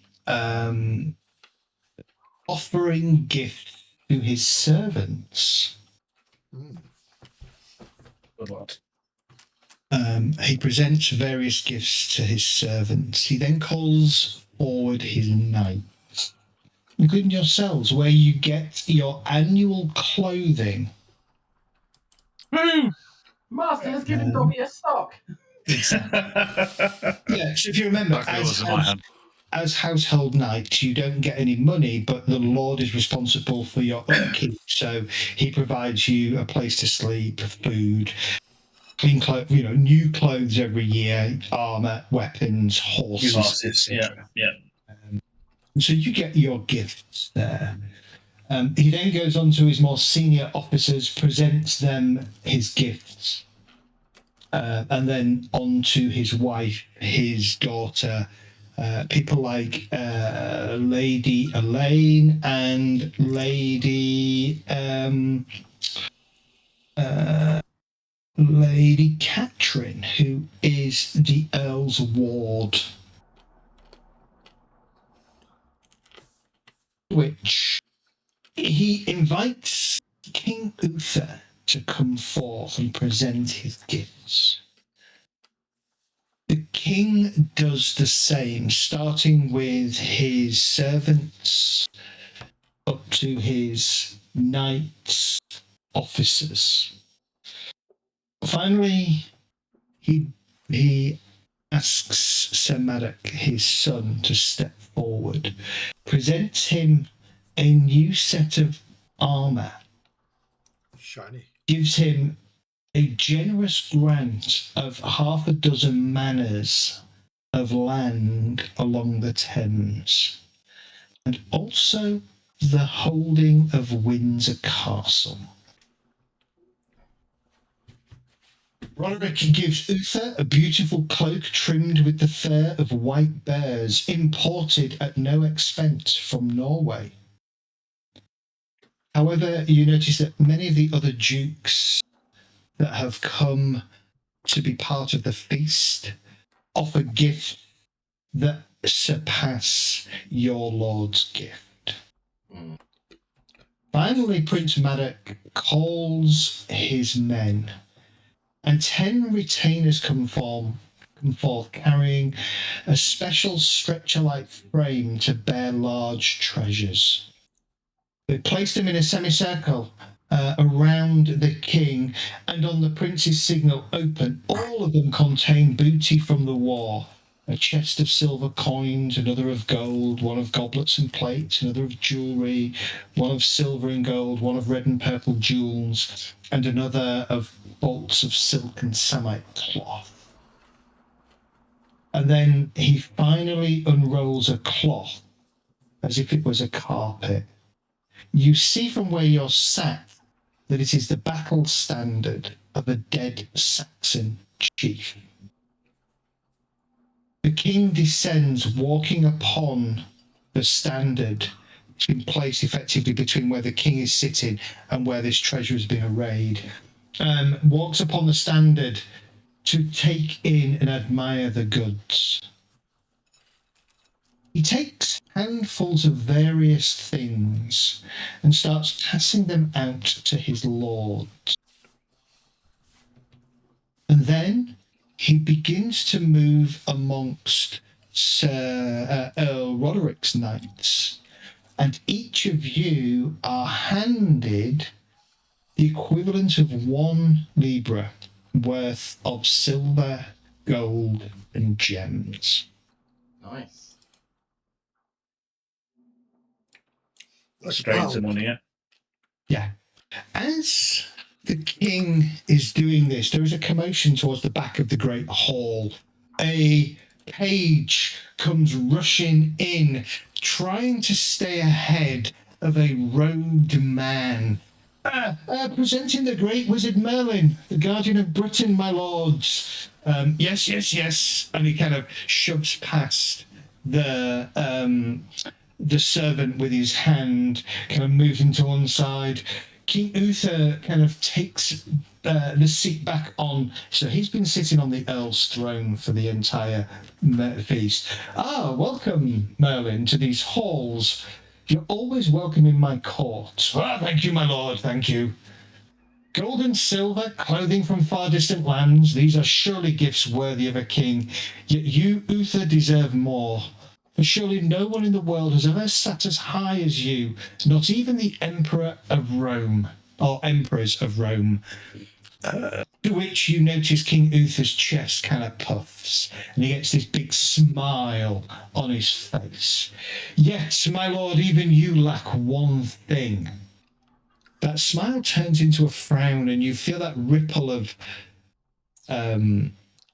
consternation amongst the king's knights kind of comes past you, and the knights of the king's retinue on your table. Earl Roderick kind of looks a little confused and puzzled at this exchange.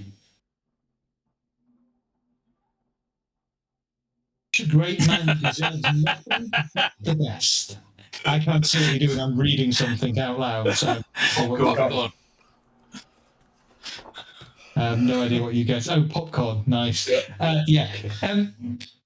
Such a great man deserves nothing but the best, and he who would bring peace to the whole of our great land deserves all that would help him to obtain it. And so I, your humble servant, am pleased to offer you from my weak hands this. And as he says that, he pulls forth from beneath his robes a gleaming sword. As the sword comes forth, it seems to shine with its own internal light. Gasps ripple from around the great feast hall. Seen it before. Even Been there, done that. He says he's already got one. Did you get some water tart and lake?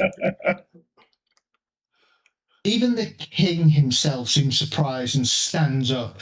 Merlin takes the sword by its point, his hands covered by his robe so as not to tarnish the blade, and extends the pommel to the king. For the High King, he says, and he hands him the sword. The king takes the sword and holds it, the light from the blade again kind of flashing outwards, admiring it, a quick swish, and he nods. This is a worthy gift for anybody, Merlin. King nods. Merlin nods. Merlin steps to one side, leans down and whispers something into the ear of Earl Roderick. The Earl turns to Uther. If I may, my lord, I wish the Knights of Merlin to tell the tale to the High King of how Merlin came by this blade. And he looks at you all. Oh, Well, shit. Yeah. So, Adric, First of all, we're not the Knights of Merlin, we're the Knights of Earl Roderick. The Earl has called you the Knights of Merlin. Ben, I'm the Knight of Merlin. Do not be shy, my knights, please. tell the king the tale. I'm going to bow out of this one just for roleplay. I know I'm good at oration, but because of my slight suspicion, I'm going to bow out of this. I'm just not going to Oh, say anything. you are suspicious. I want you to roll your suspicion. Fuck, I shouldn't have mentioned that. Oh, Okay. Oh god. If this Well, is the one that, if this is the first roll that I pass all night, bear in mind it's a 5. Critical. Come on. It's not actually letting me roll it. Hold on. Critical on. success. you got it. You got it. No, I can't Oh, roll so it. it's- I'm clicking it. hang on. Is your sheet still? Yeah, my sheet's up. I've got my own passions. I've got suspicious Merlin. I'm clicking it. I'm shift clicking it. Nothing's Is happening. Is your sheet unlocked? Is your sheet unlocked or for edit or? No, it's not wrong. No, it was locked, which is the right thing, right? Okay. It's supposed to be locked. Yeah. Just can't roll it. Because I it can- doesn't recognise it. Yeah. Yeah, I I said- can recognise it as a skill. Okay, just roll a d20, please. Okay. 20. It can't be under 5, surely. No, it's a fucking amazing game. You don't trust this motherfucker. Take that. That's amazing. take that Well done, passion. dude. Well fucking done. It's a witch! Burn him! Burn him! So how does your suspicion of Merlin manifest itself? Well, I presume it would be that he backs up and doesn't want to do the story time, right? Yeah. And I probably has a scowl on his face, maybe. I would probably do a massive, obvious eye roll. I'd just sit there like something uncouth, something like very much not, not Yeah, like- okay. You're like fucking carnivals. Or I might even say if no, I wouldn't disrespect the elf. I wouldn't disrespect the elf. No, I would just I'd take a polite step back and sort of look at the floor, not wanting to speak out loud. Saxon kind of turns to his companions. I hope you don't wish for me to speak, surely. Aladric or Durkin, perhaps. Durkin, I would have thought. I I'd agree with Durkin. I shall. I will if I throw must, me- however. throw I'll just me push under him the wagon. forward. Just push him forward. Yeah, Look, we all step This back. wagon We is all coming step back and towards me. forward. You'll look at Durkin. He's going to talk. He's going to talk. He's going to talk. He's going to talk. Yeah, it's really weird. It won't let you roll it, even if you add it correctly. So there must be a bug in the sheet. I can chase that. Yeah. Okay. All right. So who is going to spin the tail? I'll spin a tail. A tail of most. No, put that away, Durkin. We want you to talk about. No, not the cocktail, Durkin. What's it Can called? you? Oh.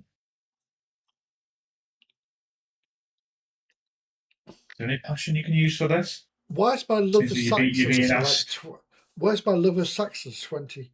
I'm joking. It's not really. First and foremost, I would like you to test modest. Who, me? Sorry. Yes. Okay. You're giving the tail. You're having the Oh. tail. Oh no. Look, oh, Now I'd like you to test proud. reckless. Proud. Okay. No, Well- proud. It's all about me, El Roderick. Oh, Oh no. Lucky that's so bastard. close. Right, you can choose. Yes. I'll Do you go wish modest. to- Okay, so you're going to deliver this in a modest way. I'm indeed. Now, my next question is: are you going to be truthful, or are you going to be honest, or are you going to be deceitful in I'm how go- you tell the tale? I would like to be honest to how to tell. I really I can't want you to sit- test. I want you to test honest. Oh, yeah. You motherfucker. succeeded. Nice. Okay. Ah. All right. So you won't embellish. You won't lie. You will tell the tale exactly as you remember it, I warts and all. I'm Yes, going to give you a +5 bonus to your orate skill, Okay. and I would like you to roll your orate skill, please. It was a plus With the five. +5, I have an The 8. +5. Yes. So I am Oh. keeping well quiet. So, you tell the tale exactly as I recounted at the beginning as a recap. I know you weren't here for half of it, Mehdi, so I won't make you try and guess. You tell a tale of you as a group of knights, how you encountered this goat herd and rescued what you thought was this goat herd's prize goat from a giant, no less, a three-eyed giant, standing some 9 to 10 feet tall. You describe the battle and how each of your companions, again, because you're being modest, you deflect a lot of the attention in the tale to how your companions fared through the battle, how they dealt the killing blows, etc. You then tell a tale about how Merlin took you deep into the Melchett Woods and how the woods seemed to change, and you all felt that you were in some kind of land of the fairies, where you were beset upon by this creature that you came to know as a Muckalee, a four-armed knight, on horseback, no less. How Sir Aladric suffered what was almost a mortal blow in his valiant fight against the creature. So Aldrich, as Durkin says this, you see Lady Gwen kind of look over at you, and she gives you a very strong, a beaming smile. So Lady Elaine is also kind of eyes locked onto Sir Cadogan as this tale is being told. Me and Callaghan are just they're pointing each other's biceps like. No, it's just basically just fist each other, lock it in. There you go. Boom. Not that kind of fisting each other. You then. This isn't Sparta, my friends. You then get onto the vision that you received of Merlin receiving the blade, and of you escorting Merlin to the standing stones on the edge of the forest. As you bring the tale to an end, a cheer erupts, and there is lots of raising of flagons of ale and saluting and bringing of honor to each of you. You may add 75 glory Damn. each. Nice one, Durkin. History, add 75. Now, finally, we have some unfinished business for the feast. Gifts to give. The things that you may wish to do before we move on with our tale. Has that worked? Full? Yes. Are these very publicly given gifts, or can we choose to kind of have a moment alone with the recipient? I'm going to publicly give you your shield. Well done. I will refer back to the fantastic oration that we had earlier. Your valiant defence of our team and your willingness to take a blow for us. Mm-hmm. But You see, Aldrich, on you your don't have to knees. with one of these. Yes. Oh no, but You see- I wish to give of my own resources to ensure your safe defence. Okay. So I tend to run humble, don't I, in my passive humility. So I'm gonna be genuinely don't be touched humble. by this. Don't be humble. I've been It's the most eyeing amazing Gwen. blow. yeah, I've all been the eyeing other Gwen, knights but and things are staring at you now, trying to see if they He can went tell to the his difference in height. knees for us. And then No, back. I've been eyeing Gwen, but when Sexton does this unexpected gesture, I'm kind of genuinely quite taken aback by it. Sexton, I would like you to check your loyalty companions, please. No roll. I'm giving you. Cool. Thank you. Nice. Aladric.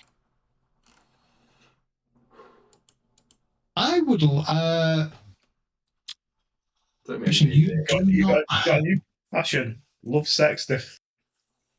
Bromance, Sexton. Repress homosexuality. 10. Love the cock.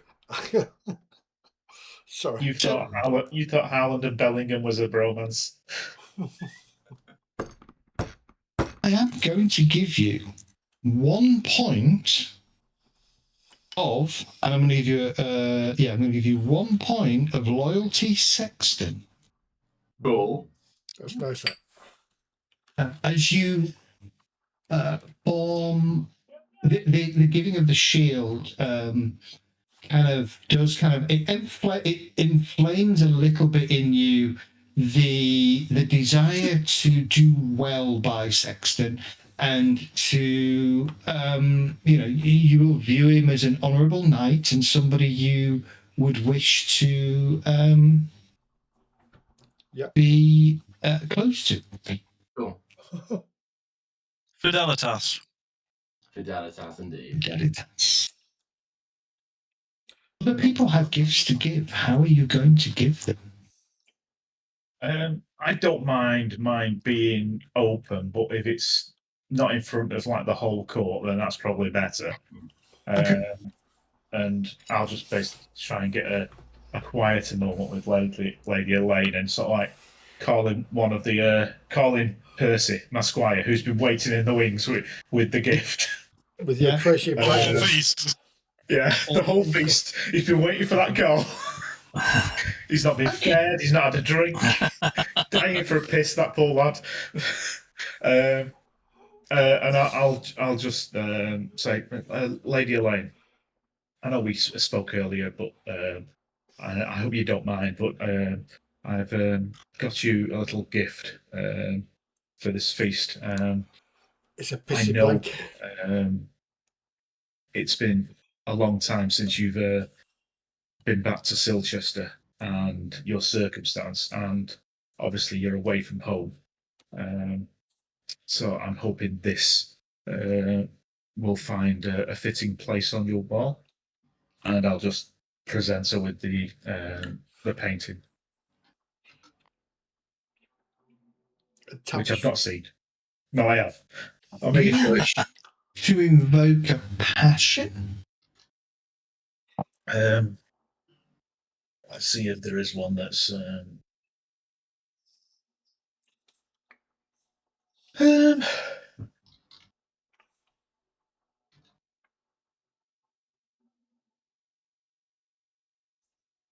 What would fall under it? It's not under hospitality. Is it under hospitality or station? Hospitality or station was one of the two that I was thinking of. Yeah, I So was thinking possibly it falls under hospitality. Or I'll go with what they're both the same, so it'll make you no. choose. You choose. We'll go with hospitality, because it's not really. I don't think it's station, but hospitality because it's within the the whole Remit. what happens within the court. So. Give me a roll. Okay. Oh, nice. Give me a flirting roll with a +5. Okay. Since I guess that's what you're trying to do. Not particularly flirting. It's just like natural progression. But if this is how it's received, then You are wooing. yes. You're wooing, yes. Lovely success. Oh, yeah. He blushes upon receiving the gift. You actually see, as she looks at it, and she calls her lady in waiting over and asks her to hold it up, and she kind of does so, and she looks at it, and you see a small tear of joy and happiness kind of crest down her face. If she has a lady in waiting to hold it up, I'll push Percy to hold the other side because it's quite meaty. And Percy kind of quickly nods to you and grabs the other side, and he looks over at the lady in waiting, and there's a Of course he does. smile. Of course he does, and that's why I did it. It's always teaching the boys what to do.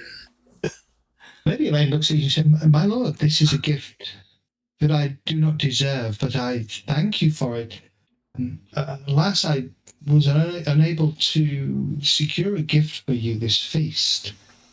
I hope you will not hold that against me. Of course not. Of course not. It wasn't a gift wasn't expected.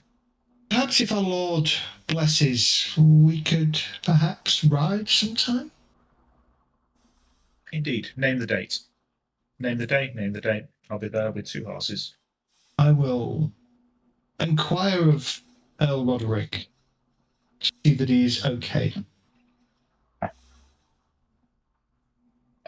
Anyway, I don't want to keep you. Have a wonderful evening, and I'll Percy. There is a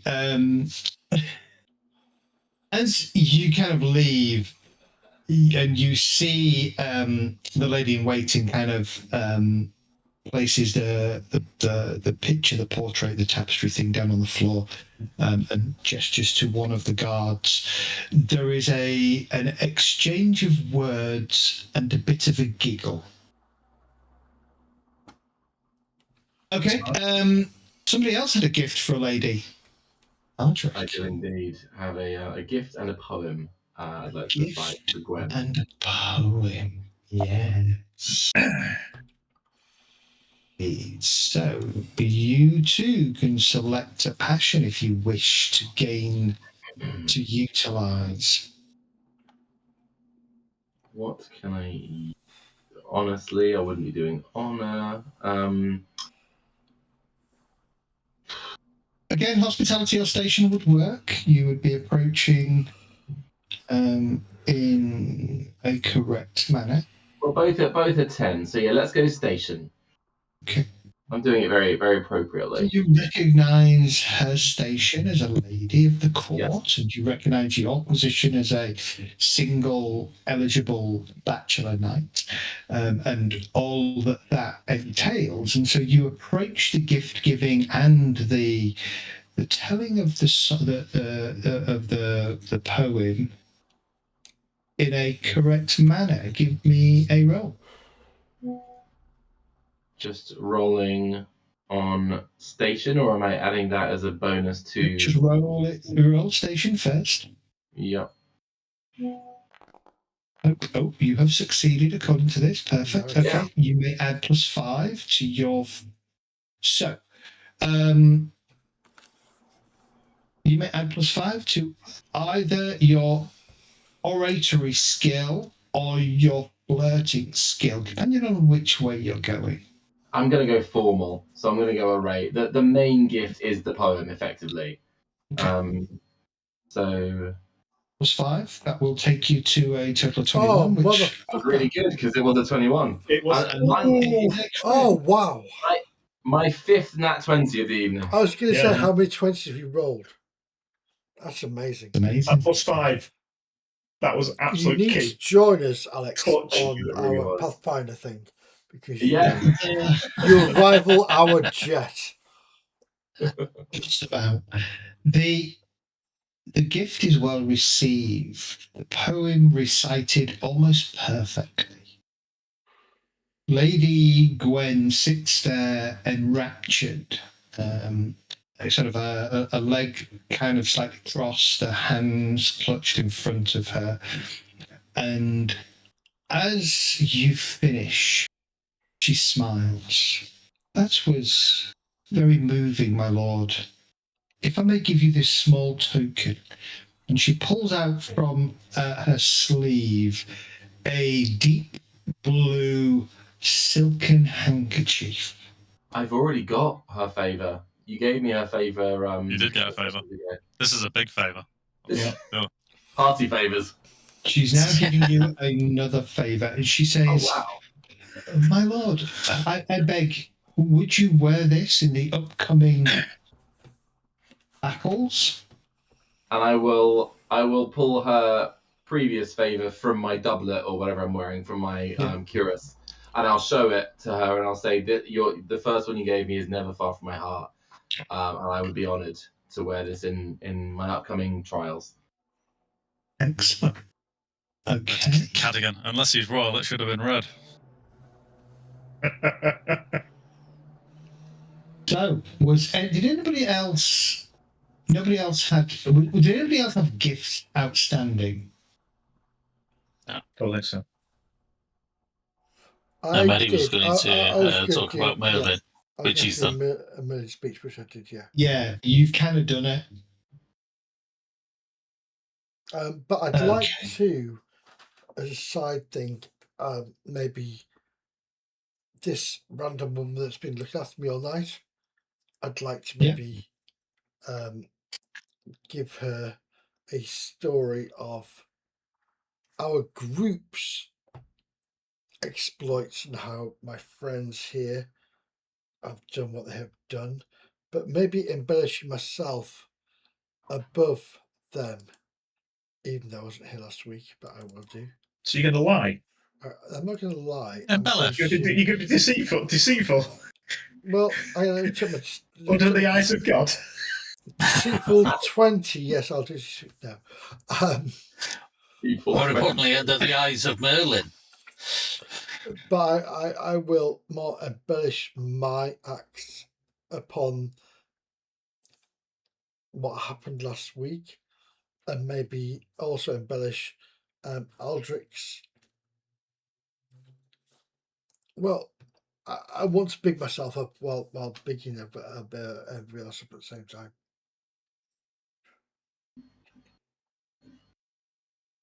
You're going to spend a little bit of time with Isolde Le Draper. Okay.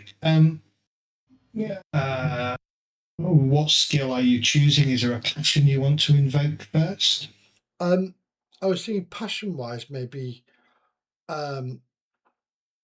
energetic.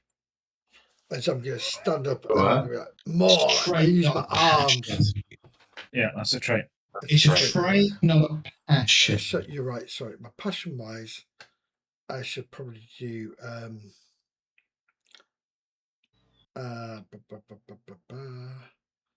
feel to homage to my liege as I expand on this story and say that what we did was for our liege and for our lord. Oh, should do no.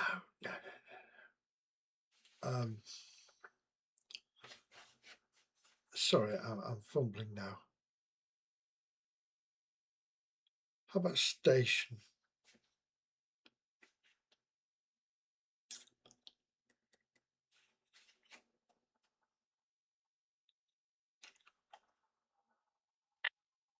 In fact, I will do adoration.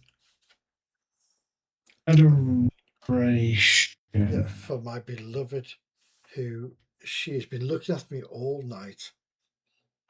And she's been dabbing my doublet and looking, making sure I'm smart and that I am well looked after. Okay. And this is okay. Give me a roll against adoration. It's going to bite me in the arse because my adoration is shit. It is shit. Yeah, it's totally. You just don't get a bonus. So, are you flirting or are you just talking her ear off? No, I'll flirt. Can you give me a roll on flirting? Oh, shit. She patiently listens to your, the things that you have to say to her. She's polite. She recognizes that she is not of a higher station as yourself, but you are left feeling a little flat. She doesn't offer you any token of her attention at this time. That's fine. I don't even have a name right now, so I'm quite happy to. Over the next couple of weeks, the king remains in court. Many comings and goings. Merlin stays around for a few days and then, as Merlin is often wont to do, disappears again before sunup one morning.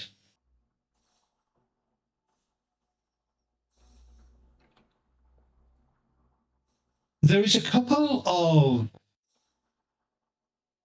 from this enlarged court, it's probably 3-4 times the size of what you're used to. Many of the houses in Sarum, in the town itself, have been vacated to put up King Uther's knights and servants. There are some noise made amongst some of the Earl's people, a little bit of dissent and unhappiness that many of the knights, many of the lords, a lot of the wealthy folk of the town have been moved out beyond the Bailey, the Outer Bailey, to various tents and things that Earl Roderick has put up for his people. And there's some grumbling, people complaining that they've had to give up their house so that the Duke's Houndmaster can have their bed, that kind of thing.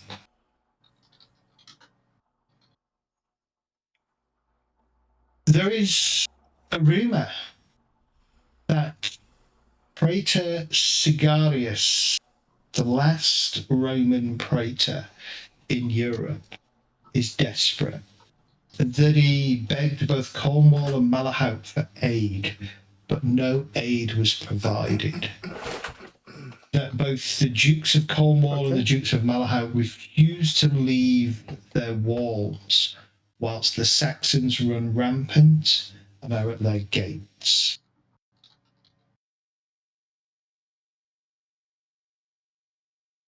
Eventually, a few days before the king announces that he will be taking his leave, all the knights, both junior and senior knights of all of the dukes that are present, yourselves included, are brought in for yet another feast. And as that feast concludes, Sir Maddock, or Prince Maddock as he actually should be addressed, stands. My lords, pray your attention. Our gracious King, Uther Pendragon, has asked me to raid the Saxons along our shorelines. I will be taking a group of you, and he gestures to the knights, to join me in raiding. Whilst my Lord King takes a group of knights northwards to Lindsay to speak with the Earl, to speak with the Duke of Lindsay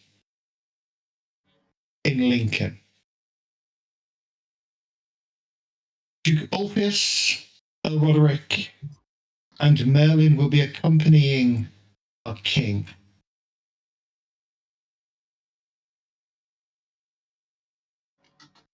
I wish you all the success, irrespective of where you go this year, and look forward to seeing you again at the Great Winter Feast, the end of the year. And he sits, there is cheers. For the next 2 or 3 days, activity ramps up as there is a distinct split of knights, those who are preparing to join the prince on his naval raids, and those who are heading northwards, joining Earl Roderick, Duke Ulfius, and the king, preparing to ride north to Lindsay. You are all summoned before the Earl.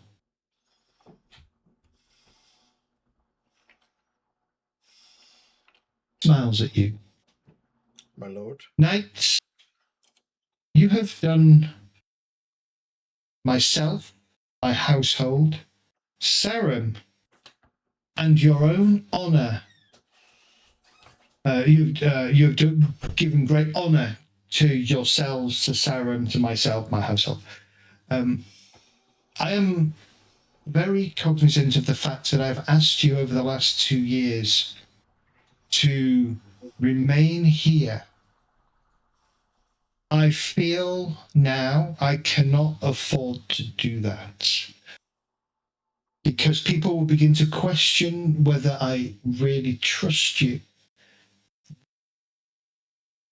Especially now you have the blessing and the ear of Merlin. So, I'm going to give you the opportunity to choose. Ride north with the king and I, or raid the Saxon shoreline settlement with the prince. But choose as a group. Because the DM does not want to split their party. I think we should make Durkin go raiding, and everyone else just goes for that. Yes. King. Good call. What would bring us more honour? King. Oh, we'd get noticed more if we went north, wouldn't we? Because we're with the king. So there'll be more eyes on us. It's true. What would bring you more honour? Oh, here's a question. What would bring us more honour? What would bring us more glory? Glory. Yes. Glory. Okay. Who is it that's asking this? Speaking. It's not Roderick, is it? Who's speaking? This is how Roderick Yeah, has this is given me the Roderick, choice. Roderick. Okay. Roderick Yeah. wants to know if So we can you go go with north the with king? king. I'm not asking him what would. I'm asking as a Yeah. what we think. Yeah. I think going north with the king would be more beneficial to ourselves. Yeah, I'm leaning towards north. Yeah, you're with the king. But You're with your traveling with a lord. host, you are just a member of the host, Yes. right? I was going to say that you are But if a we small go fish down, in a if we big go pond. down Aren't you? south, Whereas you're with if we go down south you're with the with priest. Prince, not the priest, Yeah. Prince, Yeah. we are So, literally padding his own glory rather than our own, in my eyes. and we have kind of been singled out as Merlin's knights, so we're going to Yes. get more eyes on us than the rest of the hosts, I would assume. Whether for Indeed. good or ill doesn't really matter. I think if it's a question that we're proving our worth, that our Lord trusts us, then we go with him. Yes, I agree. We should go with the Lord. If that's Because what it's it's a bastard son, isn't it? It's going south. And I'll say it again, bastard. But it will give us more of a chance to kill the Saxons. kill Saxons, yes. And I know you've got a really big hatred for Saxons. I'm Okay. just thinking we haven't had a chance to show off our battle prowess. Yeah, we've had a couple of scraps, It's true. but I'm talking about like orchestrated battle. Our discipline and loyalty in battle, indeed. And But this is But a is chance. that going to happen to go if we go to see the Earl of Lindsay? No, Duke exactly. Lindsay, Well, sorry. that's why I'm erring towards raiding, because if we go see the Earl of Lindsay, we're just going to be hanging around behind the Lord on his coattails. There's going to be better warriors than us. There's going to be the king's own guard. Whereas if we go raiding, we're gonna have a chance to make our own glory, to show that we don't rely on Roderick all the time. We can actually fall out on by ourselves. Dernick, I'm going to bow to Aldrich's narrative things because he has been the most combative and most inspirational person of our group so far, in my eyes. I think it also depends what will happen on the way to Lincoln. M25, we fucked. Lincoln will be travelling close to Saxon occupied territory. Exactly. Yeah. Based on what I know of the map. Well, let's do it. I would hate to go south, not go north with miss a battle. But that's battle. What happens if something happens to Roderick and we're not there? Well, he's going to be the king. He's going to have the king's own guard, I guess, honor guard. Yeah, but we still feel guilty who are there to protect not the there king, to protect him, not him. All right, and raiding, you could argue, is beneath knights. So you would be travelling north to Lincoln. That's a fair Or trip. you would be travelling south to the coast, and then you'd be raiding. I'll see if I can give you an idea of where you would. What time of year is it? It's like spring, So- isn't it? So the coast is quite nice this time of year. But you don't battle and raid in the winter. No, No, but we so go this is ski interesting. nest. So there is a very strict period of time, late spring through the summer, where you as knights are expected to devote 100% of your attention to your lord's bidding. Yeah. And that is usually when your lord will go warring, raiding, Campaigning or season. responding. Yeah, basically campaigning season. Yeah, absolutely. We'll go with our lord, not some upstart chuffing. Is this whole like slightly less detailed area, Anglia, etc., Saxon controlled? Soristan? So Saxon control seems to be, roughly speaking, seems to be All the way over to that area. I there. love the fact that York is a Boricum and Doncaster Bits still of fucking here. Doncaster. Oh no, that's not right. Bits of here and bits of here at the moment. Yeah, so that's mostly all this area here is mostly Saxon at the moment. We don't want to get diarrhea. And they're pushing this way, and they're pushing this way, and they're pushing this way. Oh, Ripon, So, that's where I on the way live to now. Lincoln, we're That's gonna my house. We're going to be Motherfuckers. very close to the Saxon lines on the way to Lincoln. It's So I weird. think raiding is there. There.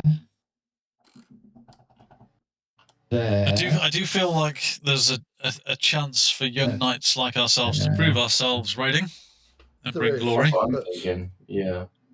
But I also see the point of wanting to make sure our Lord There. is Our protected. law's protected, exactly. There. But if he needed us, he would just have ordered us to come with him. He would just have said, right, you're coming with me. Maybe this is a test. Maybe he wants to see if we are confident enough to strike out on our own. With the So essentially, that's your raiding route, roughly speaking. Can we go to So you would Catterick? participate in at least 4, possibly 5 raids. That would be explained to you if you chose that option. Right. By the way. So, Can we go to Catterick and get the planes there and order them to like bombard shit? Because Catterick barracks. I have noticed that there's no swimming skill, by the way, just in there case is no swimming skill. you realise. Shall we be democratic and give a show of hands for each? Yeah, I Do you want to call it, DM? up north. Okay, so who is in favour of heading north with the Earl? 3. I'm on the fence, but Got it. it looks like the heading north with the Earl's got it anyway. So Yeah, heading north with the Earl. North it is. North it is. Okay, so you're given a couple of days to think about it. The various parties will be departing over the next week or so. You inform the Earl that you do not wish to be away from his side. He is very grateful for that and thanks you, telling you that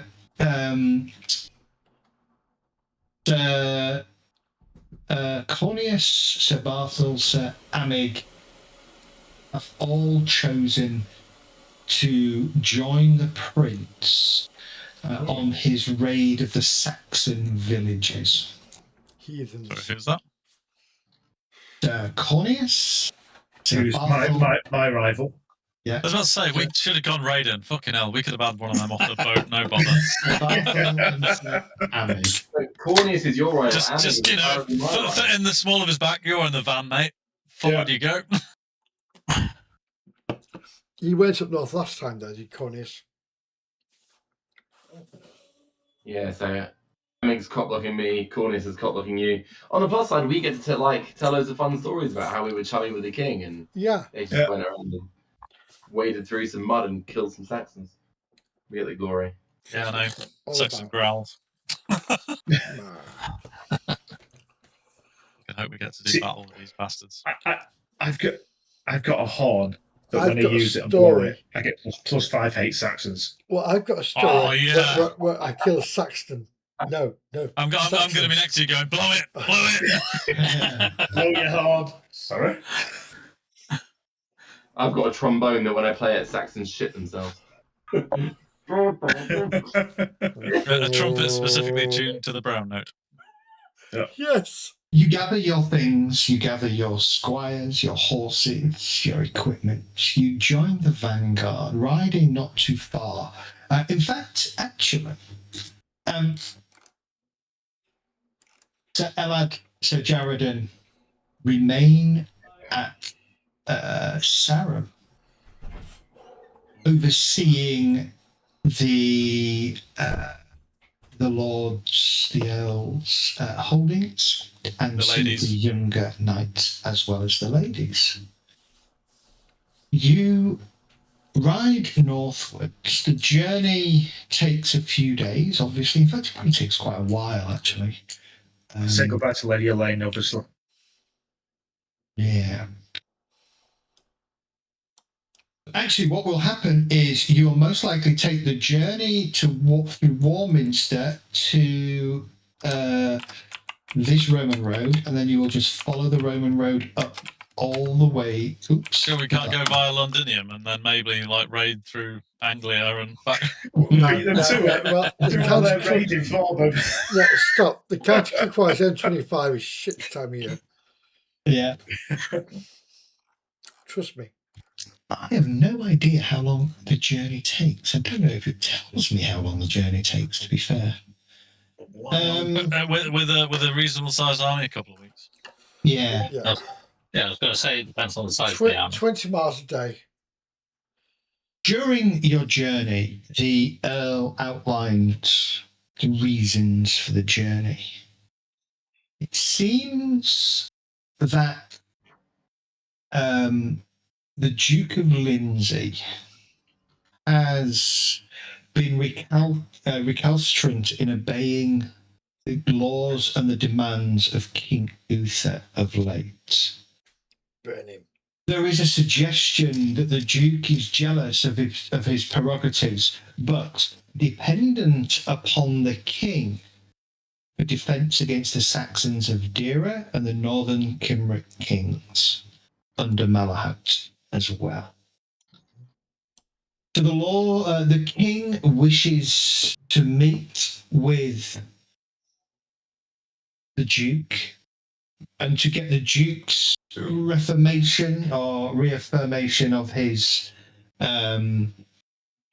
allegiance to King Uther. The journey, as I say, you have a decent sized army with you, probably close to 100 knights, similar number, if not more, of squires, probably a couple of 100 foot soldiers plus baggage cart, etc. So you're probably looking at 400 or 500 people at least, plus all of the hangers-on that tends to follow the king's court around, including the prostitutes, of course. Arriving at so one of the other things is the Duke of Lindsay is still a member of the Supreme Collegium. The Supreme Collegium, as you guys would know, is the people that rule Logres at this current point in time. 1 second, I'm just trying to find the Collegium.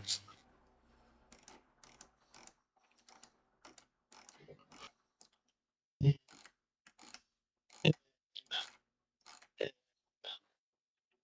are 28 legates of Britain. Still follows some of the old Roman tradition when it comes to dividing up Logres. You've got Alclad, the King Strangor. You've got Kerberis, just outside Bullith Wells, King Powys. Caer Caradoc, Duke Gloucester. Caer Constantine, King Cornwall.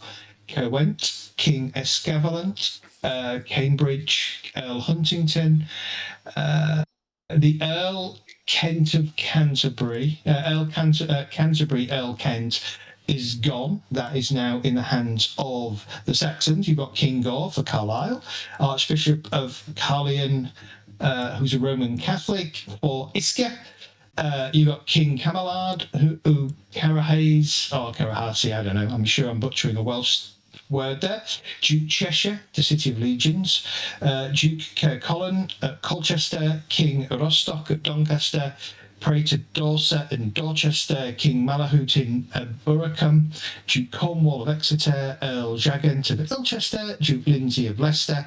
Oh, not quite as far as Lincoln. You're going to Lincoln, though. That's where the meeting has been held. Lord Mayor of London, King Amas of Manchester, King Orthwas of Roxeter, Earl Salisbury, Duke Silchester, King Gomerett of Carnarvon, the Archbishop, British Christian of St Albans, Vertis Worcester, King of the Dean, King Somerset, and Earl Hampshire. So those are effectively the 28 cities, or the 28 legates of Britain. They all have effectively a council seat, though Uther sits above all of them. And so you know that you're heading to an audience in Lincoln with one of these legates, somebody that you should show deference and respect to, who is of a similar level in society as your Earl. The journey is uneventful. A couple of weeks. As you pass through major towns or major cities, you are afforded the King's hospitality. Each of the places that you go to greets and provides the necessary hospitality for you all as a group, despite the overall size. As knights, you are put up in houses or inns or hostels. Most of the foot soldiers and the squires would tend to camp in tents and things on the outskirts of wherever it is you are staying. We are a mighty horde. You arrive at Lincoln.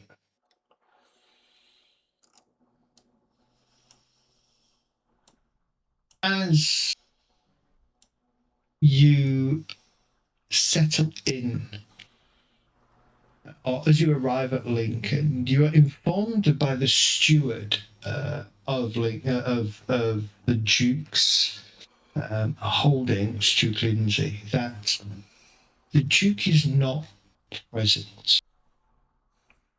So you are welcome and will be given the full hospitality that the Duke's household can muster. So where is the Duke? Can we inquire as to the current location of the Duke, why he's not present?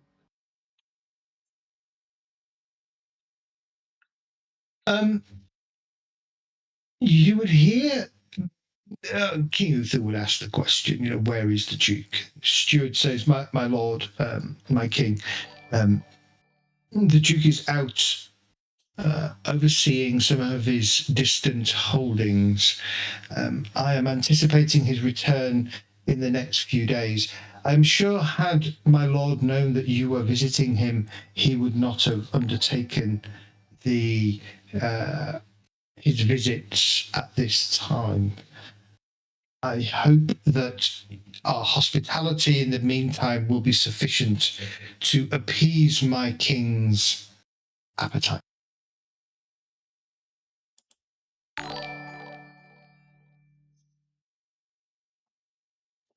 will. Our liege is Roderick, isn't he? Yes. Yes.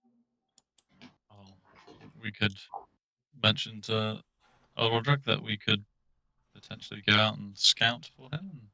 Well, yeah, His early return. Then I mean, you can't leave the king waiting, so we could offer to go and bring him back effectively. Expedite his return. Mm-hmm. Yeah. Obviously, he sits well above us, doesn't he? So we would just be requesting him on behalf of the king. Rather the king himself, yeah. Oh, that is an interesting proposition. Can you roll me somebody? All of you roll. Roll station. Station. Station. That is in. Yes. Where is that? Passions. It is a Passions. passion. You can all roll. Oh, mother. Oh, no one. Nice. No. Still they want. Nope. More of us succeeded than failed. Okay, that's good. Yeah, it's taken a while to come through. I don't know why, for some reason, but Foundry's been a real have you cleared ball the ache for shop? me. Your It's idea instantaneous has for me. been- Is that Yeah, I know. I don't know what it is for me. Your idea is with merit. Please petition our king for one of his banners and see if he would be happy for you to represent him in such a manner. Taking his banner will lend credence to your claim that he is here in Lincoln and should hasten the Duke's return. My Lord Earl, would it be seemly for us mere knights to petition the king in person? We're not He pursuing smiles. It is your idea, after all, to go and seek out the Duke, yes? Indeed it is, and I thank you for the opportunity. We will make post haste to His Royal Highness and request this great honour. I presume before you can get to the king, there's someone to talk to first. Yeah, There's the always something to talk to, the right? King's steward, yeah. All right, Uther, because you mind doing it. While he's in the bath. I would not suggest that you approach the king on this matter if I did not have utmost faith in both your honour, your loyalty and fealty to our king, as well as your desire to uphold the Salisbury name. Thank you for your confidence, my lord. He inclines Not his let you head. down. If we get it, we better not lose this banner. No, my sword Yeah. will always be for Salisbury. Would we take Roderick's banner as well, or would You it just probably be? would. Yeah, you would. You'd probably do both. Yeah. You can certainly ask the Earl for his banner, and he would be more than happy for you to take the banner.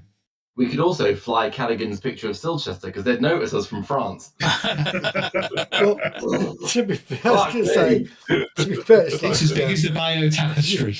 Indeed. Well, I was considering using it as a sail if we'd gone raiding, but It's like a the- Japanese thing.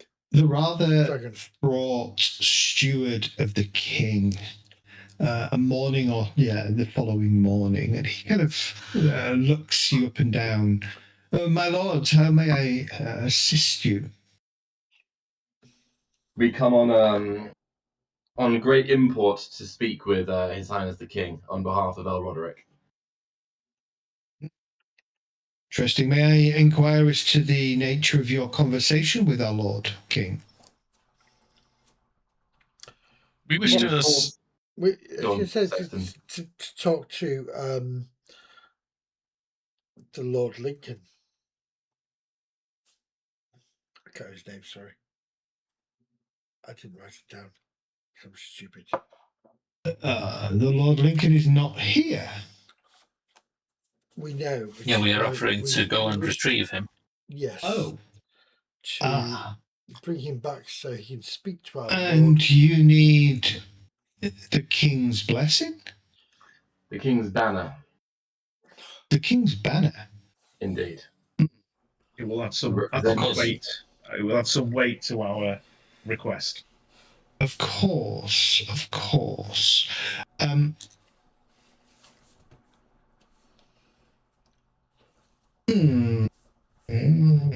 I would like one of you, and only one of you, to roll courtesy. I'll Who's happily good at roll courtesy.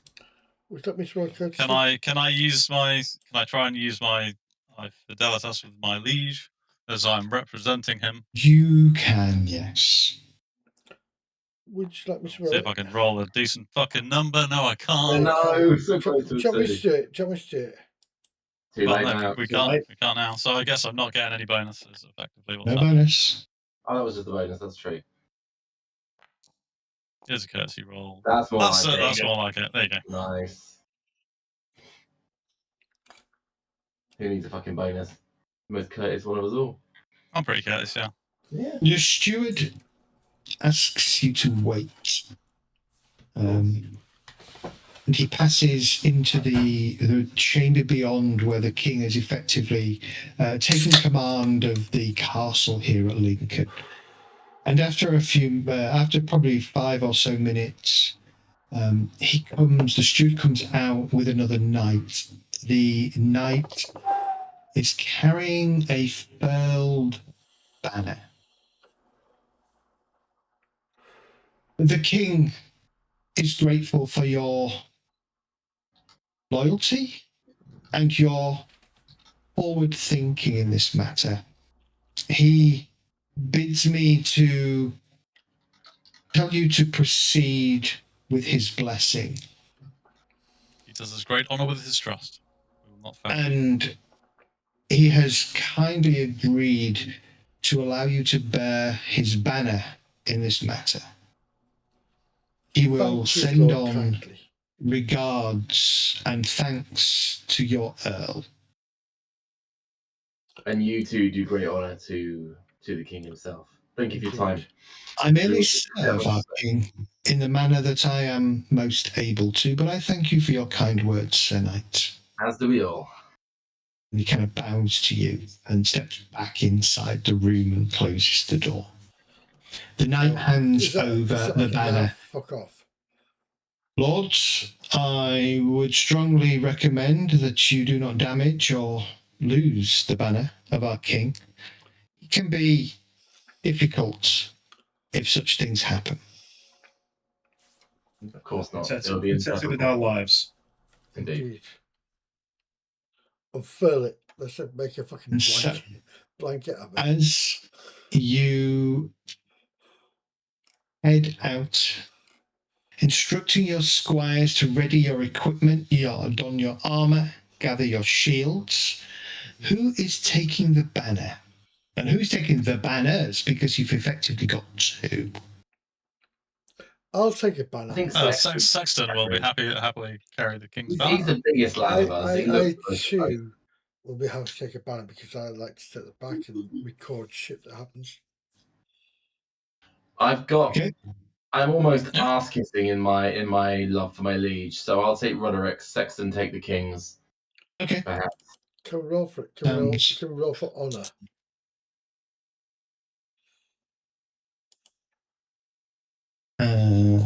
Aladric will take the Earl's banner. Is it worth speaking to the steward of the Duke of Lindsay? Yeah, we know how he stays. Rather than just round around in Rather than just circles. ride around. What route was he planning to take? Maybe. Yeah. He says, my Lord Duke was heading to Belvoir via Bedegrain.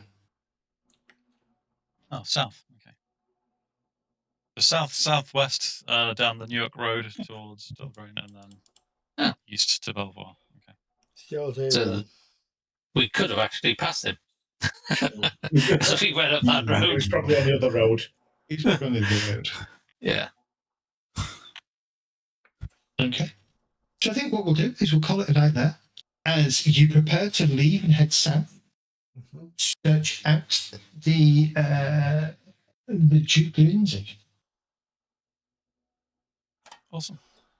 Given that we didn't pass him, probably got to Bedegrain first. Yes, Yeah. indeed. Yeah. Yeah. That's what I was saying. We'll head southwest down the Newark Road to Bedegrain And then cut across. Bell.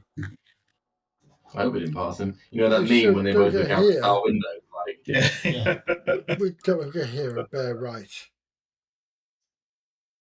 We could. What? Head south and then through Belvoir and then head back Yeah. up through Belgrade. Yeah, that's what I was thinking. Yeah. But I think if But- he'd have been at Pendragon, going to Pendragon or in it, we'd have passed him. Well, that's We Yeah. would have done, yeah. So, my yeah. thoughts. I vote that we give the hounds his scent. Yeah, I think A1 down to here, and then come off the A40, the 42 junction, and go. But yeah, as I said, we're effectively Yeah, chasing if we go that, we're chasing him, whereas we want to meet him going around the other way. So, like Evil said, Pendragon and then across to Belvoir. You sure? Okay. Yeah. Yeah. I'll bar Sounds down good. to your amazing. We will see how this plays out next week. He could be dead in a ditch somewhere. Long as you get home Possible. to Ripon. And either that or he's plotting some kind of. Convincing. Yeah, I'm expecting the plotting. Yes. Yeah. Well, I Don't mean, worry. I am a bit, but on the other hand, why abandon your castle and let the king move into it? That feels like a pretty poor move for the starting a rebellion. Yeah, definitely. If you're starting a rebellion, Can I talk to you? Okay, let's continue. Let's just continue. Yes. Very good. Thank you for that, Zed. tonight. It's Yeah, very amazing. good indeed. Awesome night. Thank as you, always. guys. It's good to be back. everybody enjoyed the session this evening.